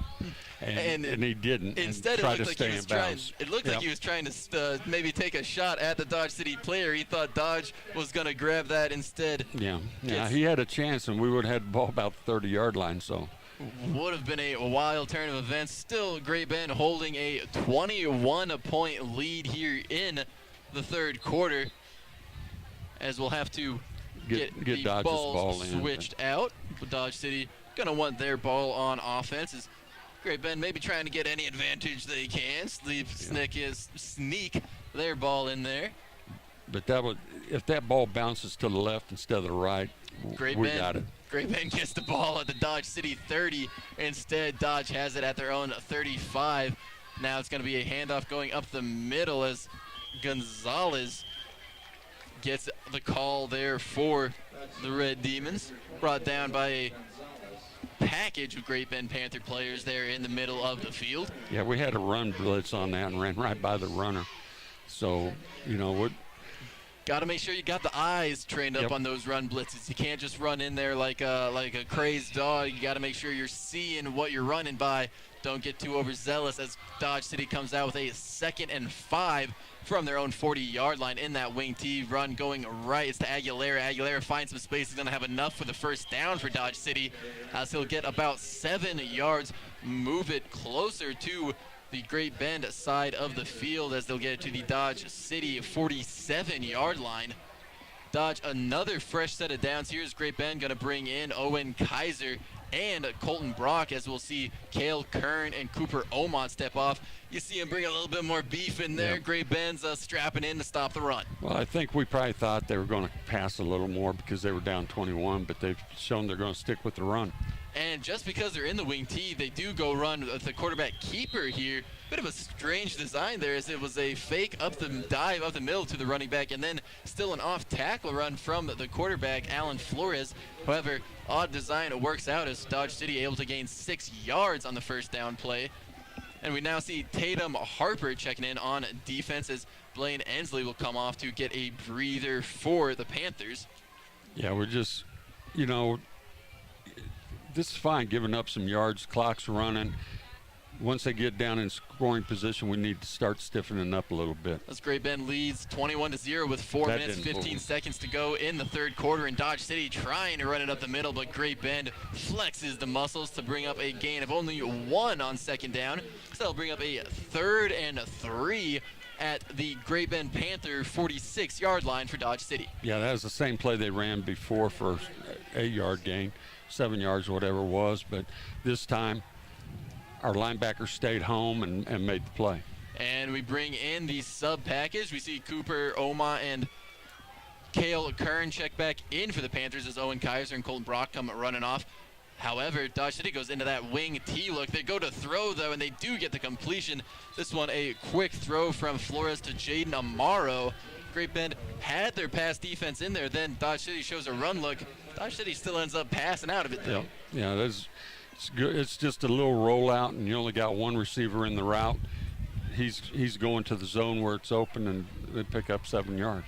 As now Tatum Harper checks back out, and we see Aiden Davidson go in on the D line. Great Bend rolling with their 3-man front as Cale Kern walking down on the edge, trying to set an edge on the run. Aguilera almost brought down in the backfield. Yeah, Panther defender got a whole fistful of T-shirt, ripped it off there before throwing it down. Dodge City came in and unbalanced. They had us overmatched on this side, so that's a great play by the defense to take the overmatch there. They had 4 linemen on this side, and that's right where they ran it. So look for something to fake into there and roll it to the other side. And as the clock ticks down to just 3 minutes remaining in this third quarter, Great Bend still leads 21-0 as Dodge City moves it into Panther territory. They have the ball at Great Bend's 35. Go out in that wing T formation. Look, it's going to be a handoff. It's a pass to the running back. But gets some pressure, trying to roll back to the left.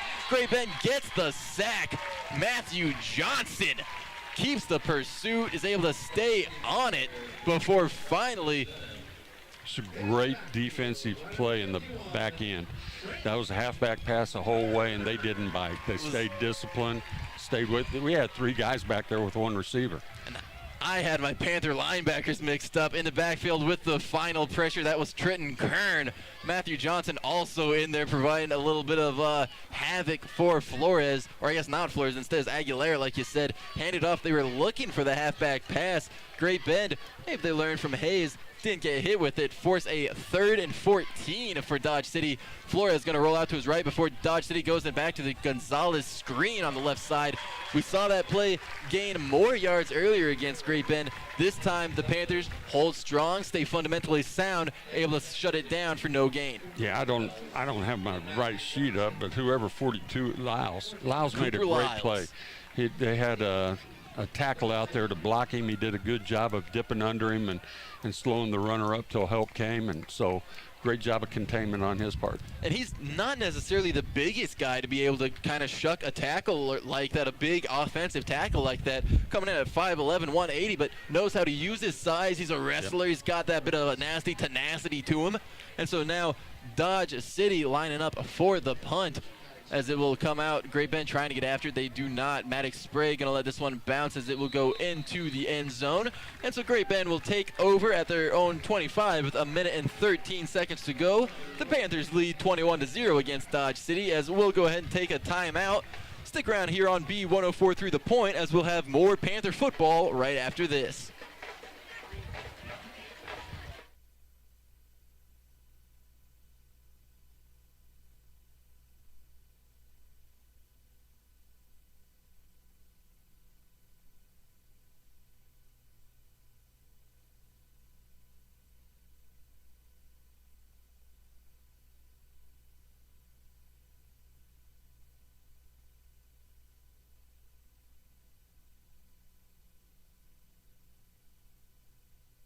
Just good.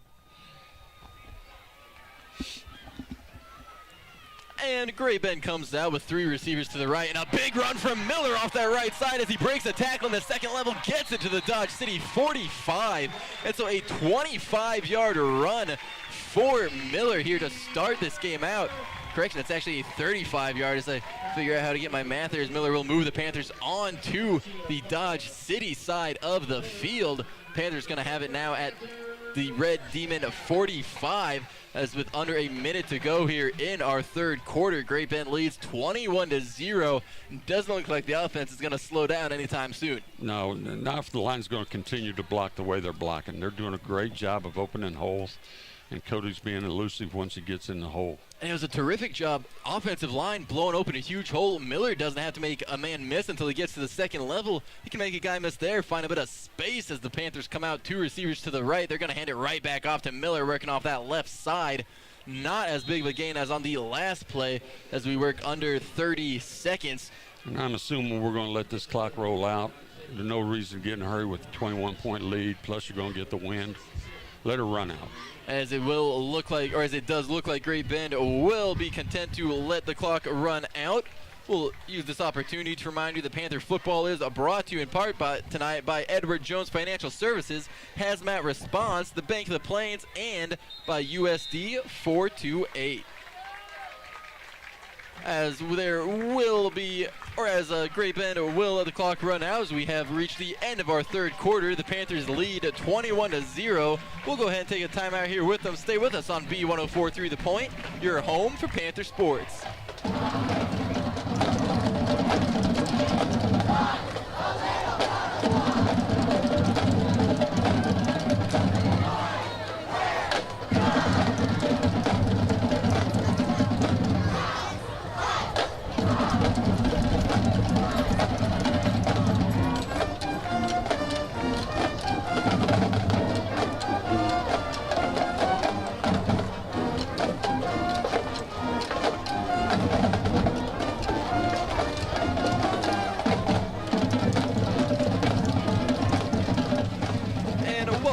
going to be 104 through the point. Your home for Panther sports this fall, as the Great Bend High Panthers have a 21-0 lead over the Dodge City Red Demons as we enter the fourth quarter. Great Bend has the ball as they're marching in to Dodge City territory now. Have it at the Dodge City 43-yard line. Just keep a long drive, can maintain the ball, and this game's going to be ours. As the Panthers come out, it's going to be a quick play-action pass. Mitten looking to the right side. He's got Spray deep. Might have had a play, but the wind might have gotten that one, as it is just about a step and a half in front of Maddox Spray. Spray, a crisp double move on that far side to lose his defender. Mitten just a hair off on the launch. Yeah, I was watching the receivers on that side, and Max did a great job with the stop and go and had 2 steps. You know, in that situation, just make sure you get it to him, and you're going to have a big game. As we have our winners from our 2 score first with the Panthers. In the first half, we had Samantha Nab, who was able to score on the Panthers score first. And our second half winner was Jackie Disque, thank you. Yeah. Always nice to have another local guy up here to help with pronunciations. As the Panthers get a big hole from Miller, but gonna be coming back on the flag. Miller has about a 40-yard rip there, however, not gonna count. Yeah, I had a hold right in the middle. I couldn't see who it was, but somebody got drugged down. You know, sometimes you see a hold and you're like, oh, how much did it actually impact the play? That one was a pretty big one. That one definitely hindered the ability of the defense to That was right there. at the point of attack. Usually as an official, that's what you're looking for. You know, if the hold's going to happen, it's going to be at the point of attack, and that was right at the point of attack. And so the Panthers will be pushed back on the hold, 10 yards back. That will bring up a 3rd and 18 for Great Bend, as they will be knocked onto their side of the field. Now have the ball at their own 49-yard line. Again, just get some positive yards on this. Make it, if you can get it to a 4th and 5, maybe you get an opportunity to go for it. And this is right around the range where we saw Trenton Kern be able to boot a nice punt. Panthers would have had a chance to get some nice recovery there, but Tochi Okoro, a dangerous return man. We'll see what Great Bend wants to do on the 3rd and 16 here before talking about punt strategies. Yeah. As Great Bend, an explosive offense, they could pick up a 17, 18-yard gain here. Yeah, you never know, and the worst part about that whole play, besides the hold, was we went out of bounds, so the clock isn't running and until the snap.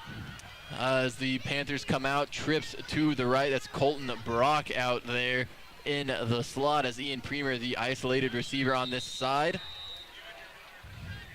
And we get a timeout called to avoid the delay of game, as it would have knocked Great Bend back into a 3rd and 21. Yeah, with the 40-second clock, sometimes you get confused. On that situation after penalty, it's going to be a 25-second reset, and you get kind of used to that 40 seconds of getting in the flow, and now you're at 25, and it's just a mental mistake on our part, and we'll get it corrected. It's going to be a coaching point going forward this week, as Great Bend, with 11 minutes and 45 seconds to go in our final frame, leads 21-0 tonight against the Dodge City Red Demons. Would like to remind everyone that Panther football tonight is brought to you in part by the American Plains Co-op, Magna Dry Cleaning Services, Comfort Pro, and by Innovative Livestock Services. All proud sponsors of Great Bend High and Great Bend Athletics, as Great Bend going to be looking to dial something up on 3rd down. Imagine they may not be needing all of the yards here. Like you said, could be in a real 4th down position or 4th down position. At least you get the opportunity. If you can get 10 yards on this play, you got a decision to make.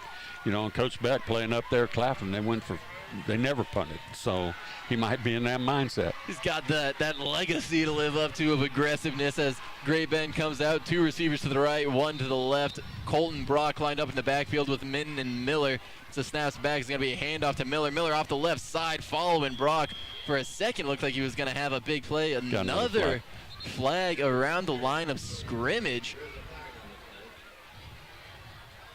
as Great Bend looking like it's going to be on them as the Whitecap looks over to Dodge City's sideline to see what they want to do with it. I'm assuming they take it, but because we're kind of in that no man's area, make it a much more also intimidating. Plus if you can hold us, it makes the punt a little bit up and up. They're going to decline it, so that's good for us. We'll punt this thing away, try to pin them back there. And hopefully Great Bend can have some success. They punted earlier from right around this same spot on the field. Had a good boot. And we get a flag on this near sideline.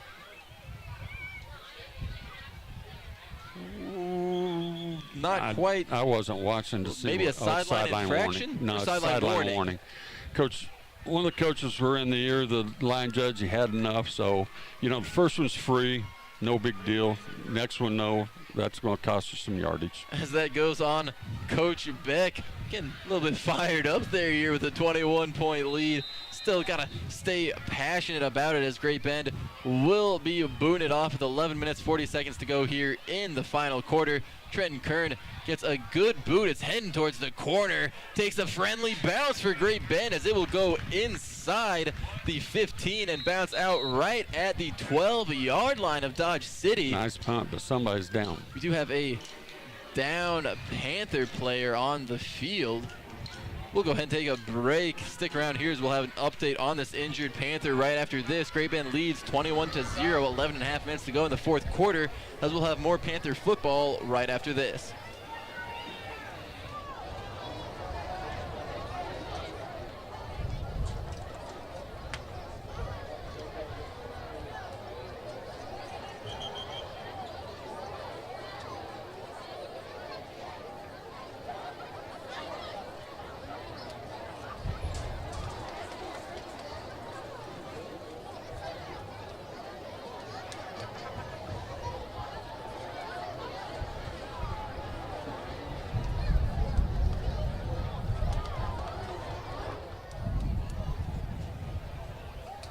And welcome back into B1043. The point, as with 11 and a half minutes here to go in this ball game, the Great Bend High Panthers lead 21-0 as looks like Trenton Kern going down with a bit of a cramp.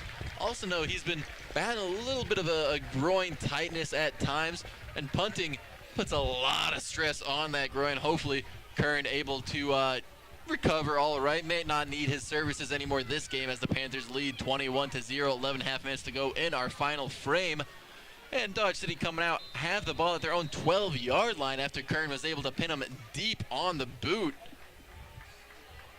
Yeah. As Dodge City will draw back to the throw, they're going to get out to Jaden Amaro. Amaro able to bounce off of the hit from Omont. Cooper Omont, the freshman safety, came in there trying to lay the wood a little bit.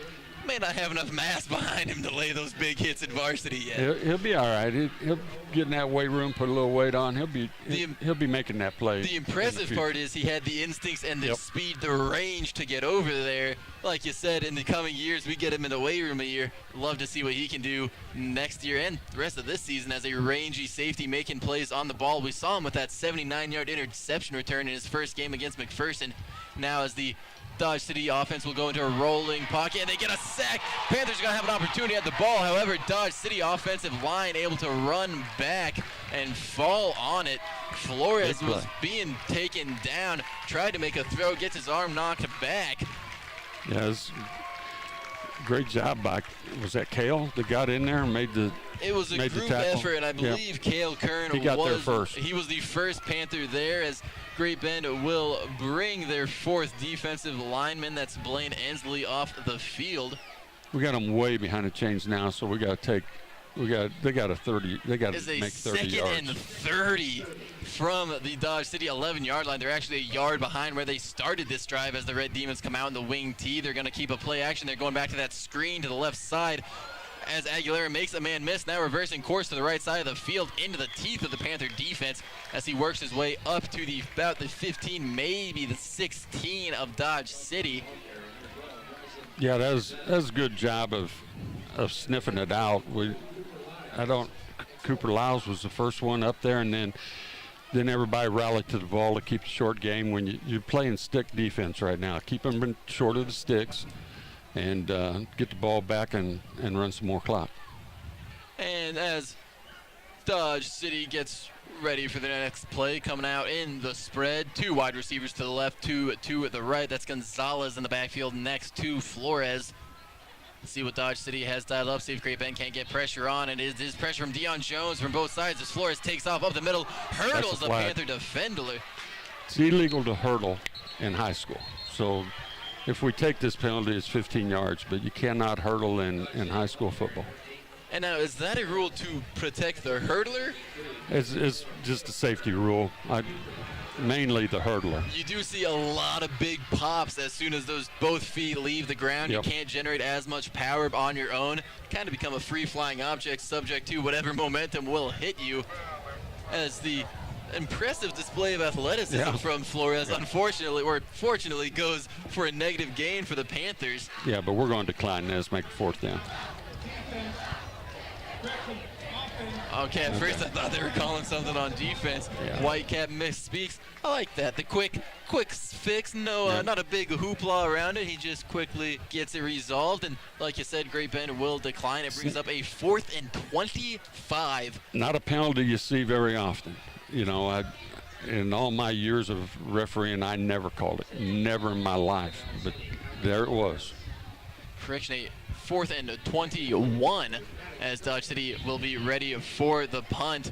Get it up. It's going to be a high, shorter kick as it bounces on the Great Bend of 49 and gets a friendly roll as it will bounce inside the Panther 35 down to the Great Bend 33-yard line. We'll go ahead and take a timeout here with... Actually, we'll go ahead and keep it right here on the broadcast as we'll get a quick change of possession. Great Bend going to be taken over from their own 32-yard line. Would like to remind everyone that Panther football...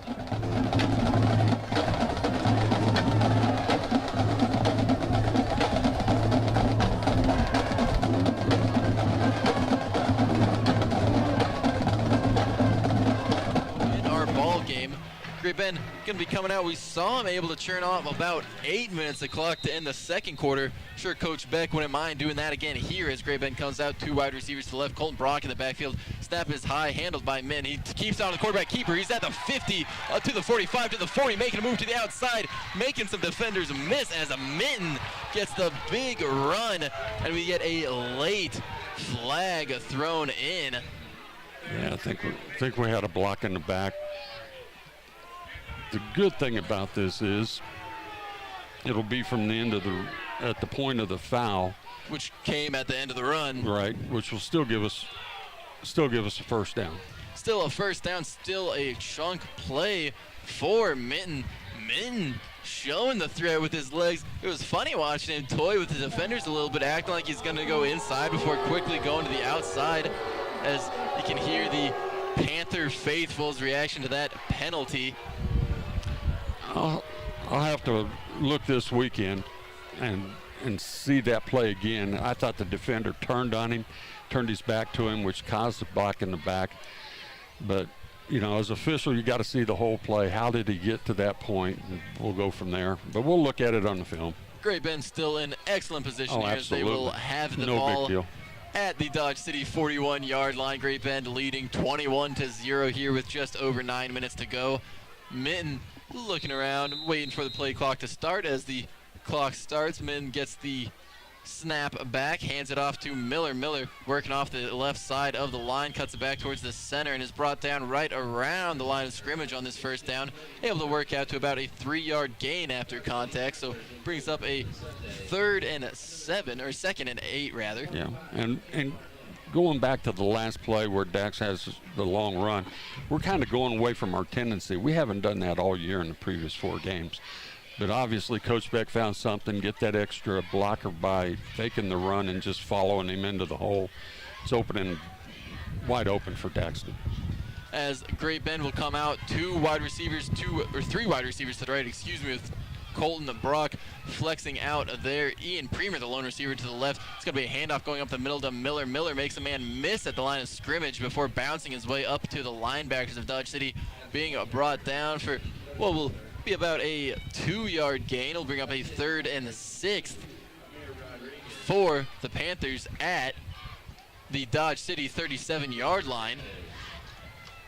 Yeah, right now, our enemy's the clock right now. With a 3-score lead and 8 minutes to go in the game, take our time in the huddle, take our time once we get up there with the 40 seconds, just keep running. It'd be nice to convert on 3rd down here. Let's see what happens. As the Panthers come out, 2 receivers to the right, Colton Brock in the backfield with Minton and Miller. It's a handoff going to the right. Miller looking for the deep pass to Hall. Instead finds a Premer. Premer almost picked it off from Hall there as we had a double post look. Miller throws it up. I think Hall thought he was going to get it before Premer moves in front. Either way, a big gain for Great Bend, able to convert the 3rd down, move it down inside the Dodge City 10-yard line, as Great Bend will have it at the 7-yard line of Dodge City. 1st and goal to go with 7.5 minutes to go in our ball game. Yeah, it'd be nice to ask Coach Beck after the game who that ball was for, but I agree with you. That ball's going to Hall, and Ian decided he was a safety on offense running a post, so he went and got it. As it will bring the Panthers into the goal line position, so they bring in the jumbo package. Colton Brock and Cale Kern running as the fullbacks. It's going to be a handoff going up the middle to Miller. Miller met quickly in the backfield as he will get no gain. Maybe 1 yard there for Great Bend as he moves it up to the 6-yard line of Dodge City. Yeah, it's just, again, run clock and end up with a score, and this game's going to be over. As the clock dips down below 6 minutes and 40 seconds to go here in our final frame of football. The Panthers lead 21-0 as trying to push that lead even further. 2 receivers to the left. Brock in the backfield with Min and Miller. Jacob Hall, the lone receiver, to the right. It's going to be a handoff to Miller going left as he works it into the center of the line, met by the Dodge City defense before he's able to find too much space. And that was a good job by Dax. He didn't get us into an offense until about 8 seconds, and then didn't snap the ball till about 4 on the play clock. Excellent use of the time.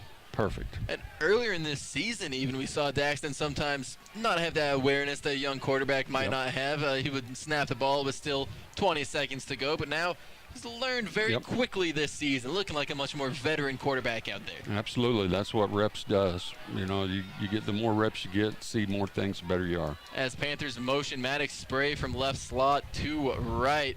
Matt Minton drops back looking for Premer on the left side and finds him on the quick out, the 5-yard out for Premer as he gets the score. Great Bend goes up 27-0 here. 5.5 minutes to go in our ball game.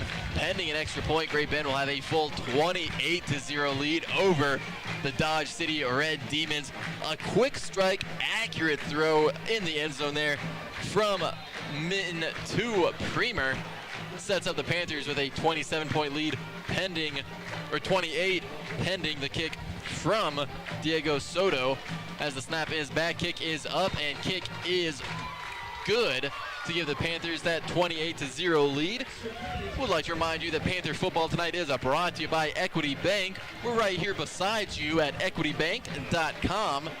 So Great Bend, bit of a methodical drive as they showed some good runs, came through some adversity, were able to hit a halfback pass before finally able to get a quick 5-yard score.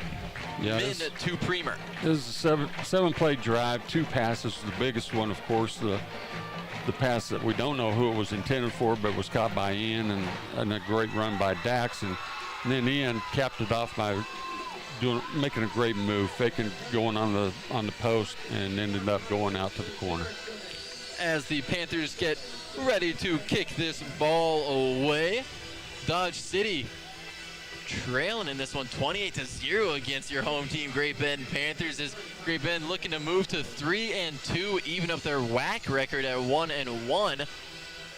Panthers ready to boot it away here as we've had a little bit of issue with the ball falling off the tee, looking like Soto might be fighting that here as the wind been persistent tonight.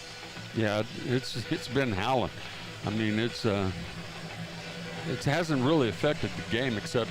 We've had a couple shots from men that might have been deep due to some wind, as Soto takes full advantage of the wind, boots a ball that bounces into the end zone, or I should say lands in the end zone and then bounces out the back, as Great Bend will now go on to defense, try to maybe get the ball back quickly for Great Bend's offense, see if they can't get the clock to milk the clock. Yeah, make them drive the length of the field, no big plays.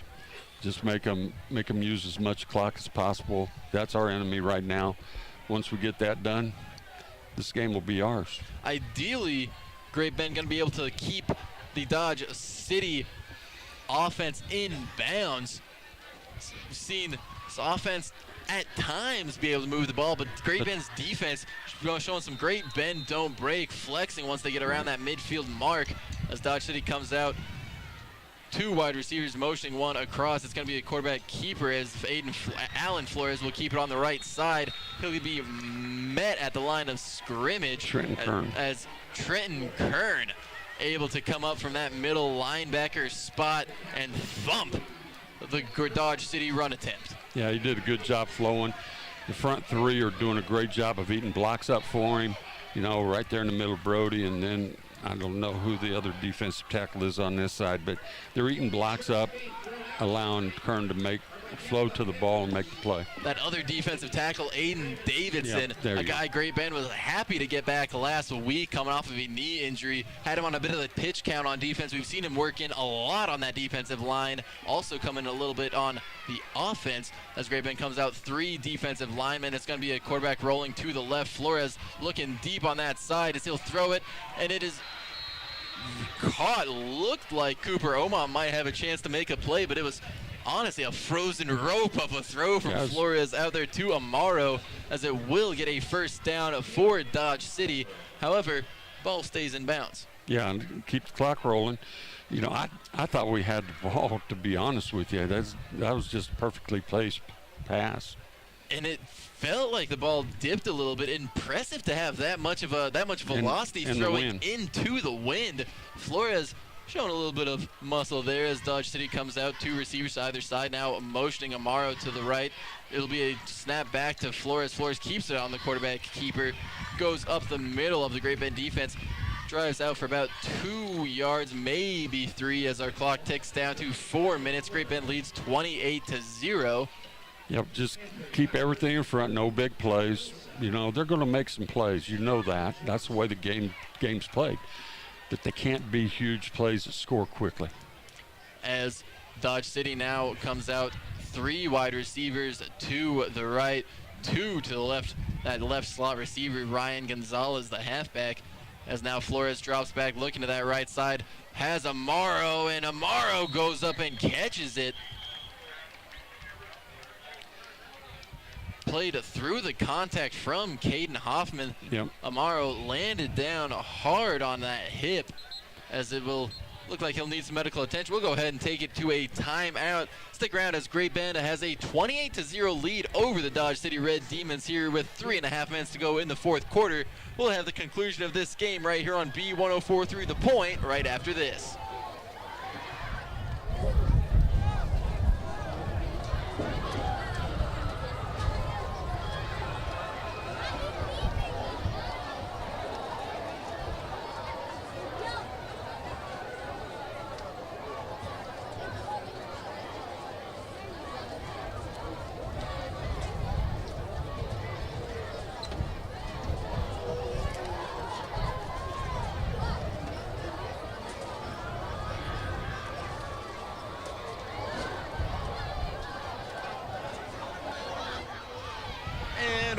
Back into your home of Panther football this fall.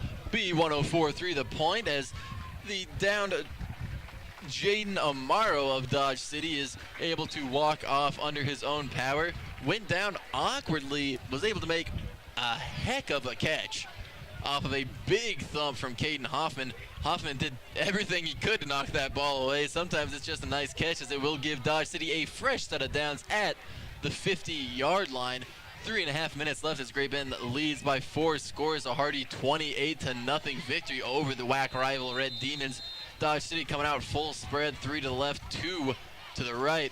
Flores drops back, going to be looking to the right. That's Aguilera. Aguilera met by Maddox Spray, still able to work this one for 15 yards to the Great Bend 35-yard line. Yeah, and like I told you off air, our linebackers need to get a little deeper. They're throwing right in behind our linebackers and right in front of the corners and safeties. If we could get a little more depth, I think we could get the ball up in the air. As Great Bend will come out with a 3-man front. Dodge City still in the spread. Looking right, that's Flores, quickly gets it to Aguilera.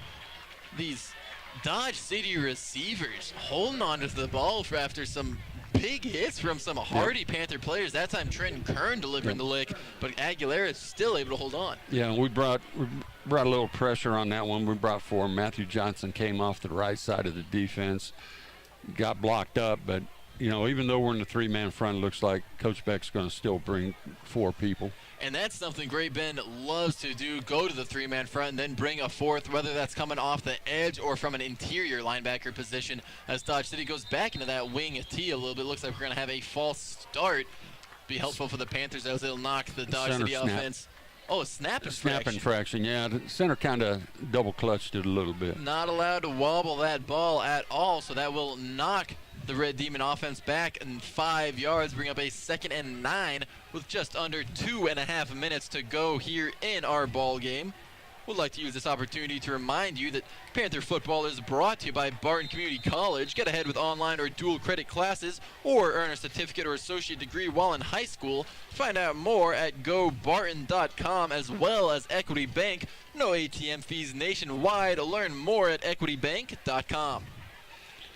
So what do we got now? Now, as we get a second flag thrown here in the might have another sideline warning, because that happened before they even got up to the line of scrimmage. Coach was in the head linesman's ear pretty hard. As we wait the call from the Whitecap. As now Dodge City gets a sideline warning, so he didn't like the false start penalty, and he was, that whole 40 seconds, he was right in the ear of the official. So, well, a little bit of anything you can do, I can do better. As Dodge City has a 2nd and 9 with 2 minutes to go here in the 4th quarter. Great Bend leading 28-0. Dodge 2 receivers to the left. Flores dropping back, going to throw the swing out to Gonzalez. Gonzalez bobbles the catch and takes a hard hit anyway. Yeah, we had that thing covered very well. That wasn't going to give very many yards. As Great Bend able to who get was that? Was that? I think that was Matthew Johnson. Okay. I was Cale Kern moved down from the outside linebacker spot. I thought it was the inside backer coming down that time. No, he had the outside flat, and he read it perfectly and was closing in a hurry. And Cale Kern shown some real knack for coverage skills as a young player. Sometimes it takes a couple years to develop a feel for zone. However, now Flores drops back looking to the left. Great Bend almost has a chance for a turnover on an errant throw. Instead, looking like we're going to have a... I don't know what we got. This came from the line judge. We had a blitz coming off the left side, and I don't know if he got held or... Do we have 2 separate flags thrown, as we have one a little more? No, we're wiping the one off downfield. I don't know what the inside one was. I think it was probably a hold on Millsap was coming off this edge, and I think we'll decline this, make it 4th down. As we get a holding call that is declined. Yeah, and I think they were going to call pass interference, but two referees got together and talked about it and realized that we about intercepted it, making a play on. Might have been a targeting call they were thinking about, but we almost intercepted it. And that's what I was worried. They were going to go with an unnecessary roughness call, but I think Premer at that time. He's the one who came in and Yeah. laid what would have been the quote-unquote questionable hit. Yeah. I think he had started that hit before he saw that the pass was Right. going to be errant. If the receiver does manage to catch it, it's just a perfectly timed shoulder check from Right, Premer. right. Now, I don't know what they did, but they did a great job of getting together, talking the play through. You know, sometimes you got to have a little help from your partners they may have saw something different. They tell you, hey, look, we got to walk on that one because, first of all, it wasn't catchable because it was way over his head. And maybe that's what happened. I don't know, but good job by them getting together and hashing it out. As our game clock dips under 2 minutes to go here with 1 minute and 51 seconds on the clock. Would like to remind everyone tonight that Panther football is brought to you in part by Advanced Truck and Diesel, Farmers Bank and Trust, and by your local Great Bend Pizza Huts. As Dodge City comes out, 2 receivers to either side. Gonzalez next to Flores in the backfield as Flores drops back. Pressure coming from the Panthers as he's running away from Kern, and Kern able to get him by the ankles. Great play. A nice little wombo combo from the middle linebackers of the Panthers as Matthew Johnson sprints in, makes Flores book out to his left, and Trenton Kern able to play cleanup crew and get the chase down, as that will flip possession for Great Bend. They'll have a first down coming up from their own 31-yard line, under 1.5 minutes to go for Great Bend, as they will just be trying to run out the clock. Put this one in the bank. It's over. As looks like Daxton Minton trying to make sure Matthew Johnson and Trenton Kern aren't too busy hyping up the sideline for the win. He's like, hey, we got to get out there and still get the best formation in sports, as hopefully Great Bend gets to go into their victory formation. Well, they got 3 timeouts, or at least 2, so I don't Dodge think. City does have 2 timeouts, so Great Bend will have to gain that first down. Nah, let's see, how much time's left? 121? 127. And how many timeouts? 2. Yeah, we're all right. See if they use their timeouts. I'm assuming they won't. So Doesn't seem like there'd be much point. Also forgot, Great Bend doesn't do the traditional victory formation. They do the shotgun snap, as Daxton Minton more familiar with that. Yep. You do it that way the whole time. Might as well continue to do it. We got a guy back about 10 yards in case the ball goes over his head. He'll just field it and lay down. But Dodge is throwing up the white flag, so no more timeouts, no nothing. Chalk it up again. And I'll use this another knee play to remind everyone that Panther football tonight is brought to you in part by Insurance Planning, Unruh Brothers Trash Service, Scott's Welding Service, and by Community College, Barton Community College, as well as Equity Bank, your hometown sports partner. Visit one of our 5 locational areas in Great Bend, Larned, Maxwell, and St. John. That's equitybank.com. Yeah, one more kneel down and we can shake hands at the middle of the field and start thinking about a long trip to Liberal and whether I'm going or not. And we'll have to wait and see, as Great Bend will get a 28-0 victory over Dodge City here tonight, improving their record to 3-2. Great Bend a dominant position, or a dominant performance on both sides of the ball, offense and defense, as the Panthers improve to 3-2 on the year, 1-1 in WAC play now. As, like you said, Great Bend will prepare for a lengthy trip to Liberal. We'll go ahead and send it into our final break here for our post-game show. Go ahead and stick around on B1043 The Point, as we'll have a breakdown of the Panther game, as well as looking ahead to that game with Liberal, right here on B1043 The Point, your home for Panther sports.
caution. We would like to wish everyone a safe trip home. Good night from Memorial Stadium.